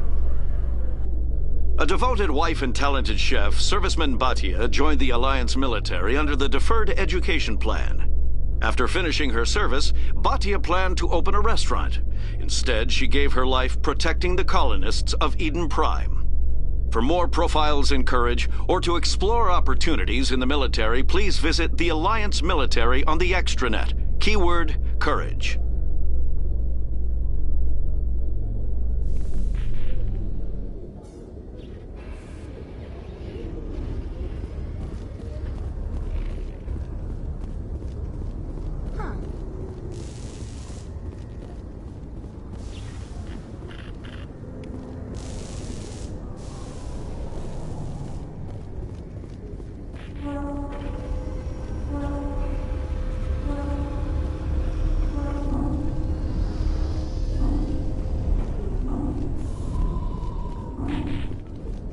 In entertainment news, Francis Kitt has announced plans to direct Hamlet with L-Corps cast members.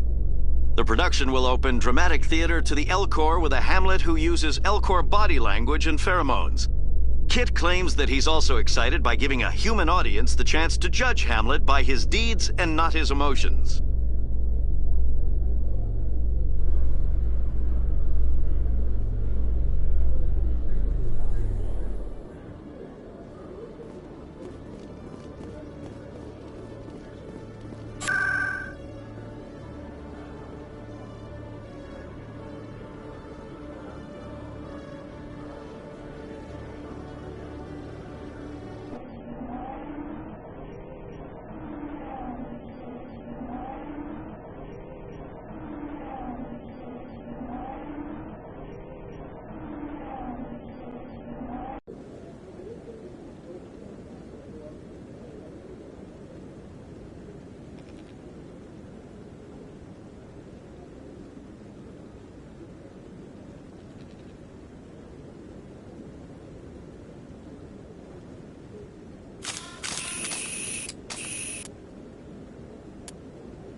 No, I'm waiting to speak with one of the Councilor's assistants.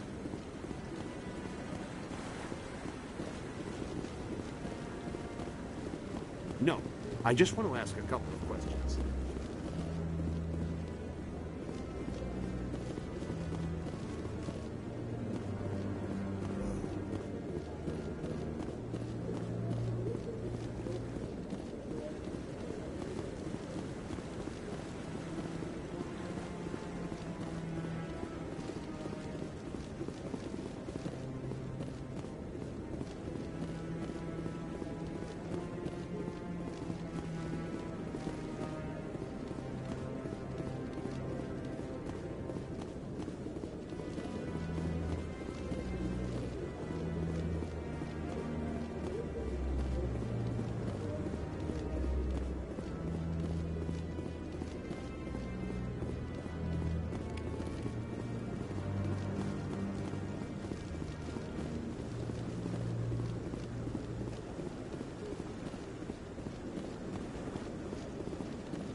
Celebrations are being planned for the anniversary of the end of the Rachni Wars. Many Council worlds, particularly Asari and Solarian colonies, will hold victory parades to commemorate the defeat of the invading Rachni. In a rare admission of debt, several Asari colonies have invited Krogans to be honored for the victories the uplifted Krogans made possible.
The fifth, the L, the vote, the L, after the citadel, human, the terminal, biotic,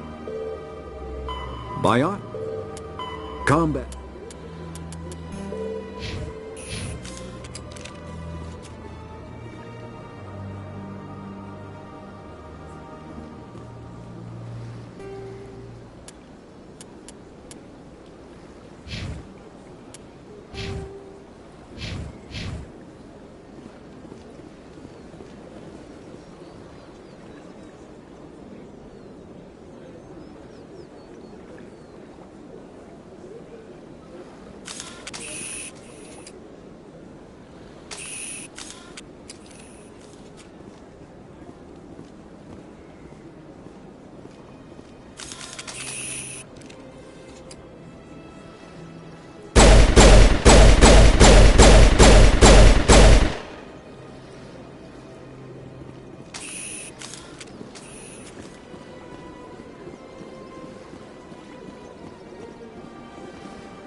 In a further development in the Eden Prime investigation, the Council has reportedly revoked the Spectre status of one of its operatives. While the unnamed operative has not yet been apprehended, a Council spokesman confirmed that corrective actions had been taken.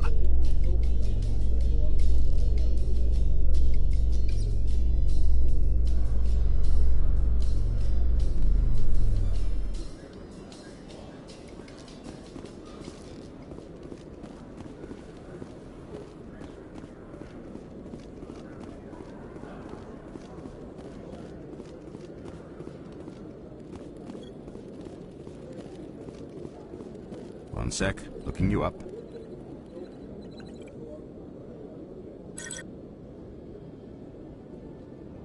Commander Shepard, here with the Alliance military. First time on the Citadel, that about right? How did you know all that? I'm the CSEC requisitions officer. I need to make sure our buyers are authorized. So, will you be purchasing anything today, Commander Shepard? Show me what you've got. Sounds good. Just let me set you up. Oh, this must be a mistake. System's telling me to offer you our select stock. Spectre? Well, I heard about that, but I didn't realize it was you. Sorry, Commander. Just show me what you've got. I'll open the rare stocks for you, Commander. Enjoy.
What's with the helmets, Tally?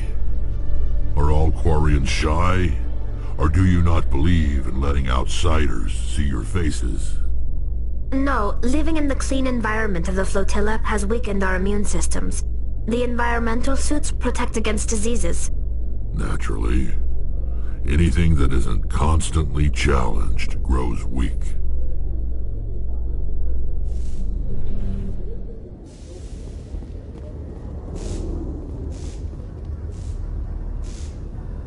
I've got big news for you, Shepard. Captain Anderson is stepping down as commanding officer of the Normandy. The ship is yours now. She's quick and quiet, and you know the crew. Perfect ship for a Spectre. Treat her well, Commander. This isn't right. The Normandy belongs to you. You needed your own ship. A Spectre can't answer to anyone but the Council. And it's time for me to step down. Come clean with me, Captain. You owe me that much. I was in your shoes 20 years ago, Shepard. They were considering me for the Spectres. What happened? I failed. I couldn't make the cut. It's not something I'm proud of. Ask me later and I'll tell you the whole story. For now, all you need to know is, I was sent on a mission with Saren, and he made sure the Council rejected me. I had my shot. It came and went. Now you have a chance to make up for my mistakes. What kind of leads do we have?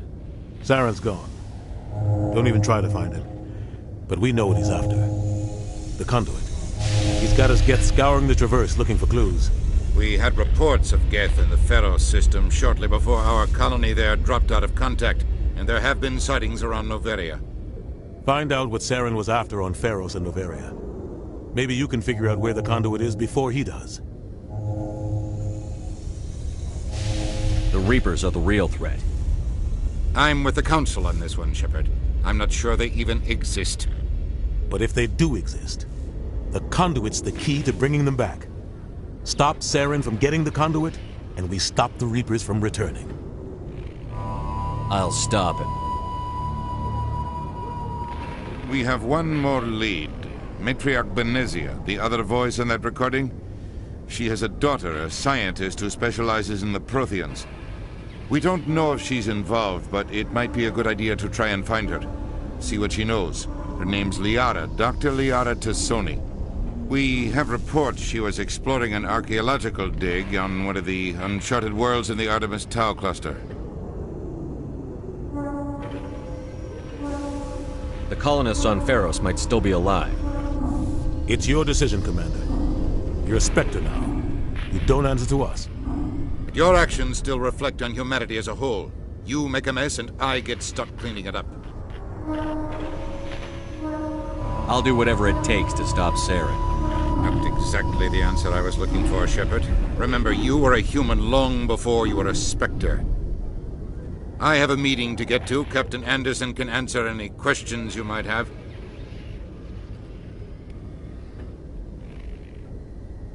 Yes, Commander? How are you holding up? Honestly, this isn't how I pictured my career coming to an end. Pushing papers really isn't my thing, but you're the one who can stop Saren. I believe in you, Shepard. If that means I have to step aside, so be it. Tell me what happened with you and Saren 20 years ago. It's close to 20 years ago now. Ambassador Goyle was our representative here on the Citadel. Like Udina, she wanted to get a human into the Spectres. She chose me. The Council sent Saren to keep an eye on me and evaluate my performance, just like they sent Nihilus to keep tabs on you. I think I deserve the whole story. We had intel on a rogue scientist being funded by Batarian interests. He was trying to set up a facility to develop illegal AI technology out in the Verge. Alliance intel had done all the work, but the Council wanted a Spectre involved. We compromised. I was assigned to help Saren in his investigation. We tracked the scientist to a refining facility on Kamala. He was hidden away somewhere inside, protected by an army of Batarian mercenaries. The plan was simple. Sneak into the plant, capture the scientist, sneak back out. Quick, quiet, and a minimum of bloodshed. I'm guessing things didn't go as planned. Saren and I split up to cover more ground. Then about halfway through the mission, there was a massive explosion in the refinery core. Officially, it was ruled an accident, but I think Saren detonated it on purpose to draw off the enemy guards. How many casualties? The explosion tore the refinery to shreds. The whole place was on fire. Black chemical clouds poured out into the atmosphere. Nobody inside survived. There was a camp for the workers and their families nearby. Between the fires and the toxic fumes, the final death count was over 500. Mostly civilians. Saren didn't care. The target was eliminated, mission accomplished, and I ended up taking the blame. That ended all talk of me joining the Spectres. Saren caused the explosion. How'd he pin it on you? In his report, Saren accused me of blowing his cover. He said it was my fault the guards were ready for us. He claimed that's why it turned into a massacre. Saren's report was all the proof the Council needed to kill my chances of becoming a Spectre.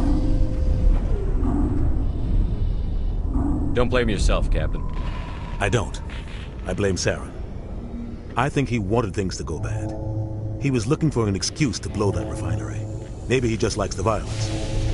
Maybe he was just trying to make me look bad to keep humans out of the Spectres. If so, he pulled it off. Why'd you let him get away with it? Who do you think the Council was going to listen to? Me? Or their best agent? I had a bad feeling about him right from the start. I should have been more careful. Maybe I could have stopped things before they got out of hand. The only thing I care about is stopping Saren. You're right, Commander. It's no good living in the past. I want to know the truth about you and Saren. I want to know about the mission. We had intel on a rogue alliance. The plan was simple. Sneak into the plant, capture the... I'm guessing... Officially, it was ruled an accident, but I think Saren detonated it on purpose to draw off the enemy guards. How many Saren didn't care. The target was eliminated. Saren's report was all the proof the Council needed. The only thing I care about. It's no good living in the past. Any extra intel you can give me on our colony at Pharos? The entire planet used to be one giant Prothean city. Mostly ruins now. But some of the infrastructure is still intact. The colony tried to build on what the Protheans left behind. We lost all contact with them when the Geth attacked. What do you know about the Artemis Tau cluster? Not much. I've never been there myself. A handful of systems with a few small, uncharted worlds, but no real colonies. Might not be easy finding Dr. Tassoni out there. My advice is to look for the world with the Prothean ruins. What can you tell me about Novaria? Novaria's trouble. Always has been. The whole planet's basically a center for corporations to conduct illegal research. Watch your back there, Shepard. Spectres are about the only form of Citadel authority Novaria respects. But they aren't popular. I should go. I'll be here if you need anything.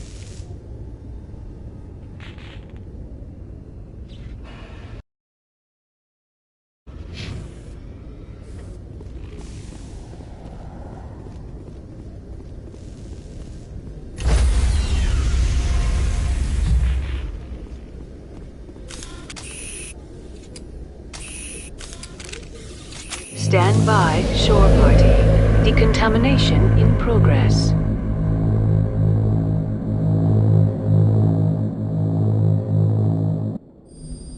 I heard what happened to Captain Anderson. Survives 100 battles and then gets taken down by backroom politics. Just watch your back, Commander. Things go bad on this mission, you're next on their chopping block. Captain Anderson should be the one in charge. It's like I'm stealing the ship from him. Yeah, the captain got screwed. But it's not like you could have stopped it. Nobody's blaming you. Everyone on this ship's behind you, Commander. 100%. Intercom's open. If you got anything you want to say to the crew, now's the time.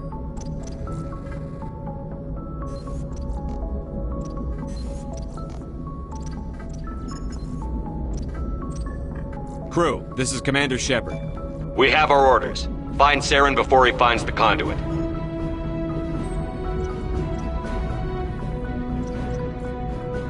Humanity needs to do this. Not just for our own sake, but for the sake of every other species in Citadel space. Saren must be stopped.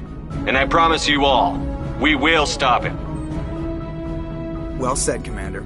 Captain will be proud. Fancy speeches won't stop Saren from finding the conduit. If we really want to make the captain proud, we better get this bird in the air. Yes, sir.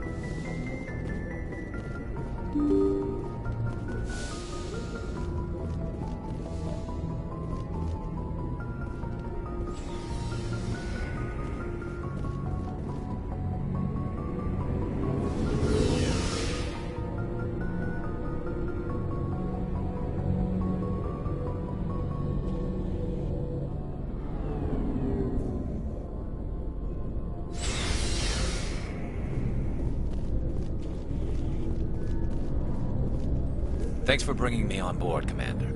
I knew working with the Spectre would be better than life at CSEC. Have you worked with a Spectre before? Well, no, but I know what they're like. Spectres make their own rules. You're free to handle things your way.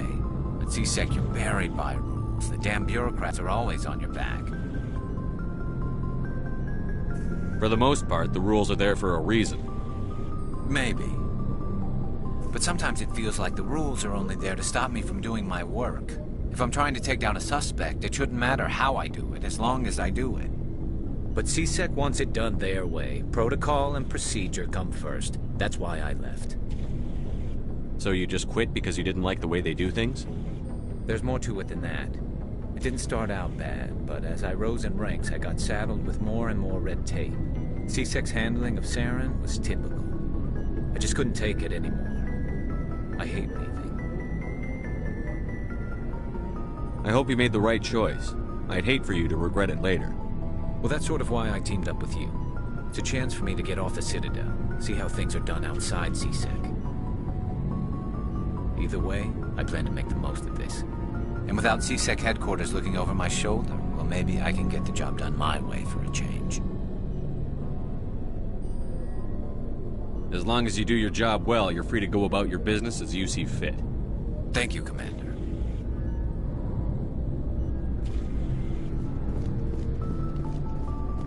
Nice ship you've got, Shepard. What can I do for you? What's your story, Rex? There's no story. Go ask the Quarian if you want stories.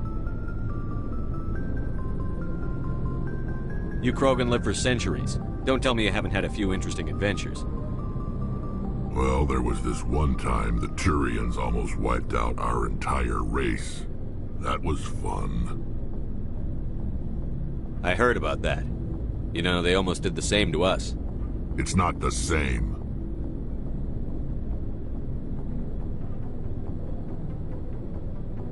It seems pretty much the same to me. So your people were infected with a genetic mutation? An infection that makes only a few in 1,000 children survive birth? And I suppose it's destroying your entire species? I suppose it isn't all the same. I don't expect you to understand, but don't compare humanity's fate with the Krogan. Sorry, Rex. I wasn't trying to get you upset. Your ignorance doesn't upset me, Shepard. As for the Krogan, I gave up on them long ago. The genophage infected us, but it's not what's killing us. Are your people really dying? We're sure not getting any stronger. We're too spread out. None of us are interested in staying in our own system.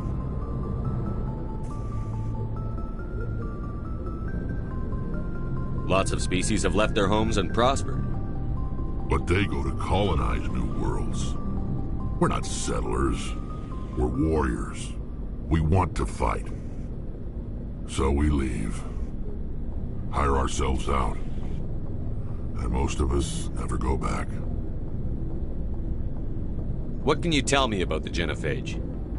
Ask the Solarians if you want details. They made it.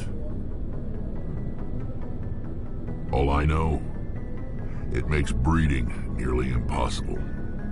Thousands die in stillbirth, and most never get that far. Every Krogan is infected, every one. And no one's rushing to find a cure. Why don't the Krogan try to find a cure? When was the last time you saw a Krogan scientist? Ask a Krogan. Would he rather find a cure for the genophage or fight for credits? He'll choose fighting every time. It's just who we are, Shepard. I can't change that. Nobody can. So long, Rex. Shepard.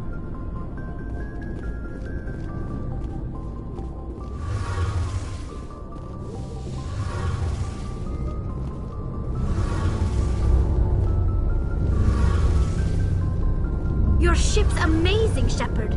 I've never seen a drive core like this before. I can't believe you were able to fit it into a ship this small. I'm starting to understand why you humans have been so successful. I had no idea Alliance vessels were so advanced. The Normandy's a prototype. Cutting-edge technology. A month ago, I was patching a makeshift fuel line into a converted tug ship in the flotilla. Now, I'm sitting on board one of the most advanced vessels in Citadel space. I have to thank you again for bringing me along. Traveling on a vessel like this is a dream come true for me. I had no idea you found ship technology so interesting. It comes with being a Quarian. The migrant fleet is the key to the survival of my people. Ships are our most valuable resource. But we don't have anything like this. We make do with cast-offs and second-hand equipment. We just try to keep them running for as long as we can. Some of the fleet's larger vessels date all the way back to our original flight from the Geth. I can't believe your fleet's still using ships that are 3 centuries old. They're constantly being repaired, modified, and refitted. They aren't pretty, but they work. Mostly. We've tried to make ourselves as independent as possible on the flotilla. Grow our own food, mine, and process our own fuel. But some things we just can't make on our own. A patch to maintain the hull integrity requires raw materials we just don't have. That's why our pilgrimages are so important. Tell me about your people. Our lives aren't easy. Resources are scarce, and we are constantly on the move. Everything we do must in some way contribute to the continuation of the migrant fleet. There are 17 million Quarians in the flotilla, and each of us relies on the others for survival. The bonds among my people are strong.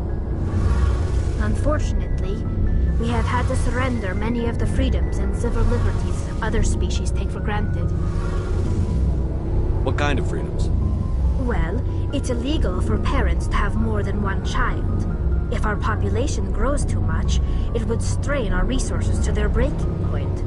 Of course, we also can't allow our numbers to become too few.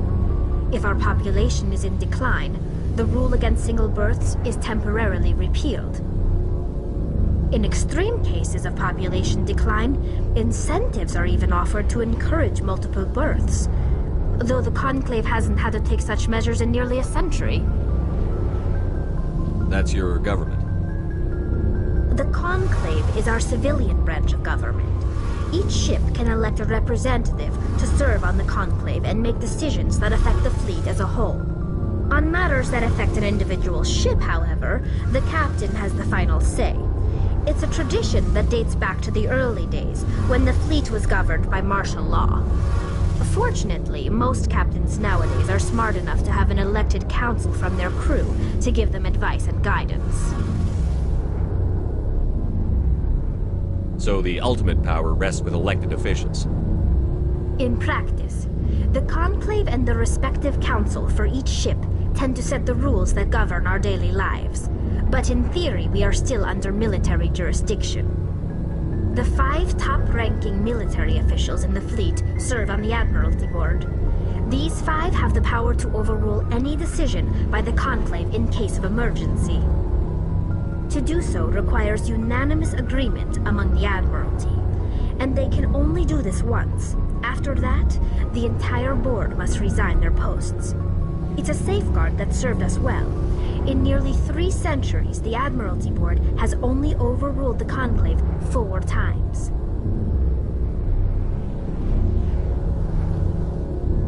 I want to know more about the Geth. I doubt I can tell you anything you don't already know. It's been almost 3 centuries since they drove my people into exile. All I know is the story of their origins, what they were when we created them, and how they turned on us. Interesting. The Geth were originally created to serve as an automated manual labor force.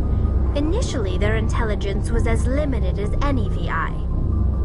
Over time, we made small modifications to their programming to allow them to perform more varied and complex tasks, bringing them closer and closer to true AI status.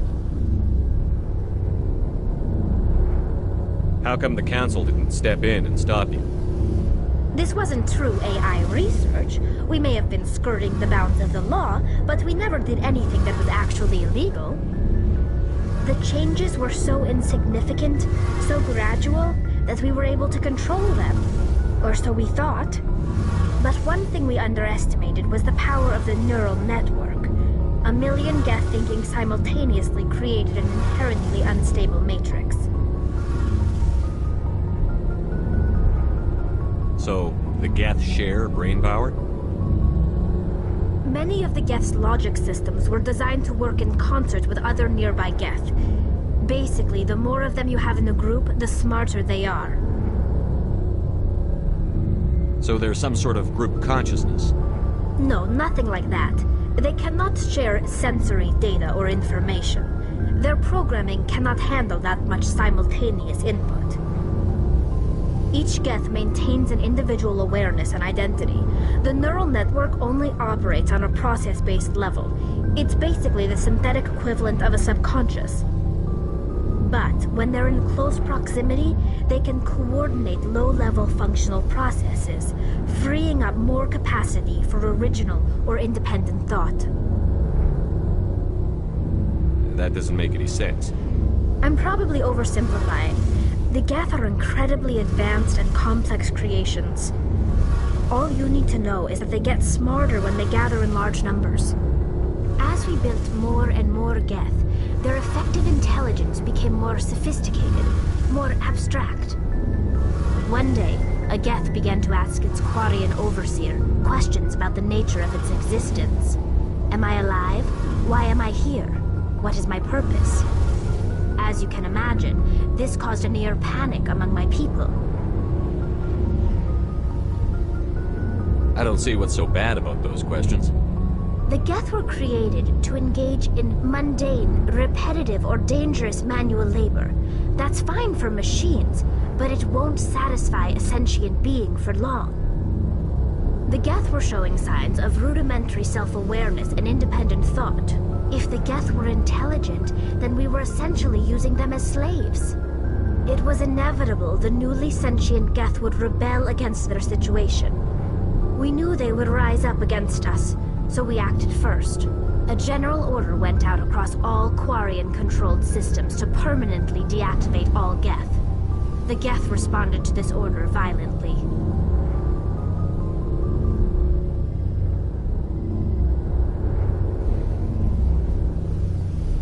You can't blame them for fighting for their survival. We had no other choice. The Geth were already on the verge of revolution. By acting quickly, we had a chance to end the war before it began. The hope was that most of the Geth would still be little more than machines, incapable of organized resistance. But they had progressed much further than anyone anticipated. The war was long and bloody.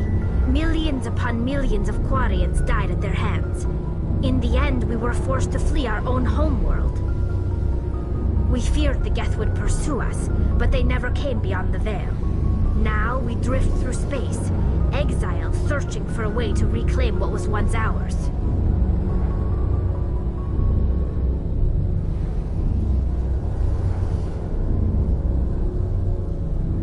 I want to know more about the pilgrimage. When my people reach maturity, we leave our birth ships and seek acceptance with a new crew. It's necessary to maintain genetic diversity among the fleet. But no ship wants to accept someone who will be a burden on them. So, to prove our worth, we embark on a pilgrimage. We set out alone, leaving the flotilla and our families behind us. We only return once we have found something of value we can bring back to the fleet. This is presented as a gift to the captain of the respective ship we wish to join. If the gift is accepted, we are welcomed into the crew. Can a captain choose to reject the gift? That doesn't happen often. Most captains are eager to increase the size of their crew. It increases their own standing in our society. Even when a gift is not particularly valuable, the captain usually accepts it out of a sense of tradition. However, there is a stigma to presenting a substandard gift. It's not the best way to make a good impression on a new community. Most pilgrims don't return until they find something worthwhile. can't believe they just send you off alone. It's not like they just cast us out. Before we leave, we are given lessons in how to survive outside the flotilla, and given gifts to help us on our journey. We also receive implants to fight off sickness and disease. Generations of living in an isolated and highly controlled environment have left our immune systems weaker than most. By the time we leave the fleet, we are well equipped for the pilgrimage. This is a rite of passage for all Quarians. If it were dangerous, our numbers would suffer. Virtually every pilgrimage ends with a triumphant return and the ritual presentation of the gift to one of the fleet's captains. I want to talk about something else. Like what? I should go. See you later. Hey, Commander, you know that Quarian, Tally? She's been spending all her time down here asking me about our engines. I'll tell her to leave you alone. What? No, she's amazing. I wish my guys were half as smart as she is. Give her a month on board and she'll know more about our engines than I do. She's got a real knack for technology, that one. I can see why you wanted her to come along. I figured she'd be a real asset to the team. You got an eye for Tally, Commander, but I'm guessing that's not why you came down here. Fill me in on the IES stealth systems. How does it work exactly? You can't hide a ship out in space. They emit too much heat and radiation. Too easy for sensors to pick them up, unless you find a way to capture those emissions. So our stealth systems trap the energy we give off in storage sinks built into the ship itself. No emissions to give away our location. Eventually the sinks have to be vented. More than a few hours silent running and they overheat. Cook us inside our own hull. There's no way for anyone to detect us? A visual scan can still pick us up. Anyone looking out a window can see us plain as day. But you have to be pretty close to get an actual visual out in space. Most vessels rely on scanners. As long as the stealth systems are engaged, they can't see us. Not unless we accelerate to FTL speeds. Why doesn't it work with faster-than-light travel? Cranking up the FTL blue shifts our emissions, pushes them into frequencies too high to capture in the sinks. As soon as we make the jump, it's like setting off a flare. Sensors can pick up our location whenever we enter or exit FTL flight, but for short-range missions, our stealth systems are amazing, and we've got the only one.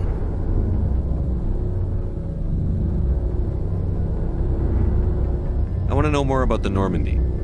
She's the best ship I've ever served on, probably the fastest vessel ever designed. She's the only one using the new Tantalus drive core.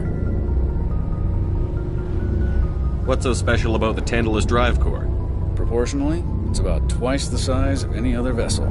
Not only are we faster, we can run at FTL speeds longer before we have to discharge the core. Where else have you served, Adams? If you name a class of Alliance ship, I've probably served on it. Everything from dreadnoughts and carriers right down to frigates like the Normandy. My last assignment was on the Tokyo, only a cruiser, but she was a good ship. Couldn't hold a candle to the Normandy, though.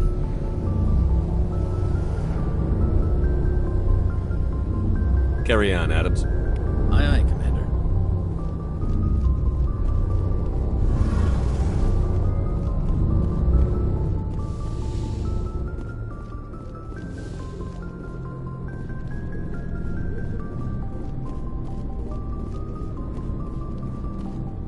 Commander?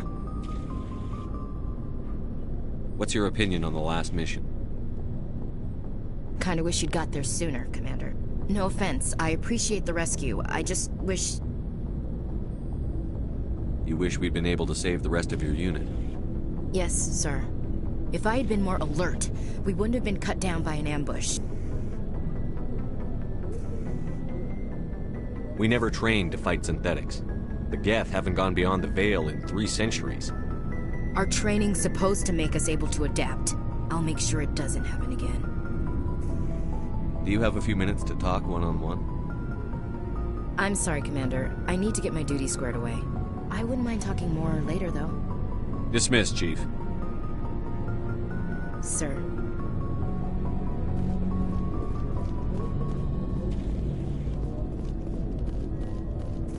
Hey, Commander. Looking for some extra supplies before you head out? What have you got? Whatever you want. Armor, weapons, mods. It's not standard Alliance issue, but that's not necessarily a bad thing. Well, as long as you don't mind paying for it. Why should I pay you for my weapons and armor? My stuff doesn't come from the Alliance. I have to purchase it myself, and it's not cheap.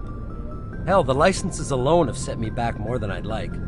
But no licenses, no goods. Without the goods, I'm out of a job. Not right now, thanks. No problem. Keep checking back.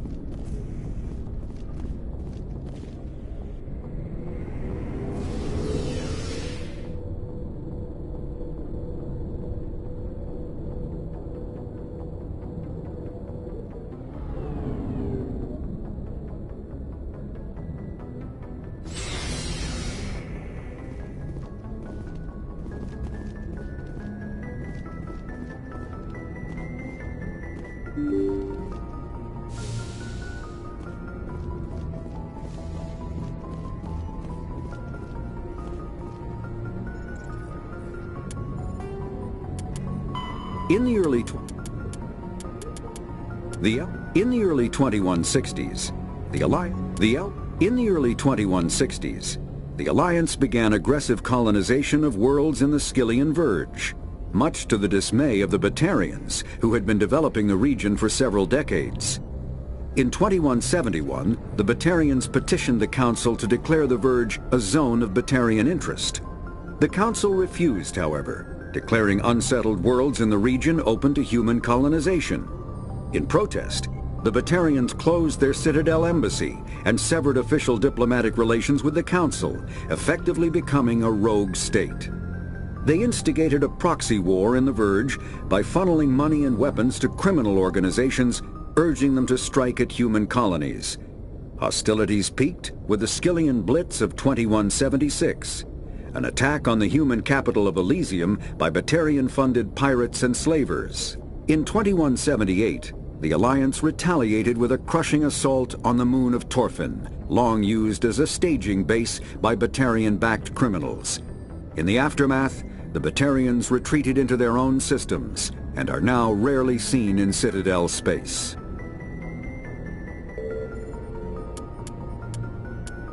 Pharos, Noveria. There are between 2 and larger warship. The Normandy is a prototype. Biotic, an artificial intelligence, is a self-aware computing system. Omni tools are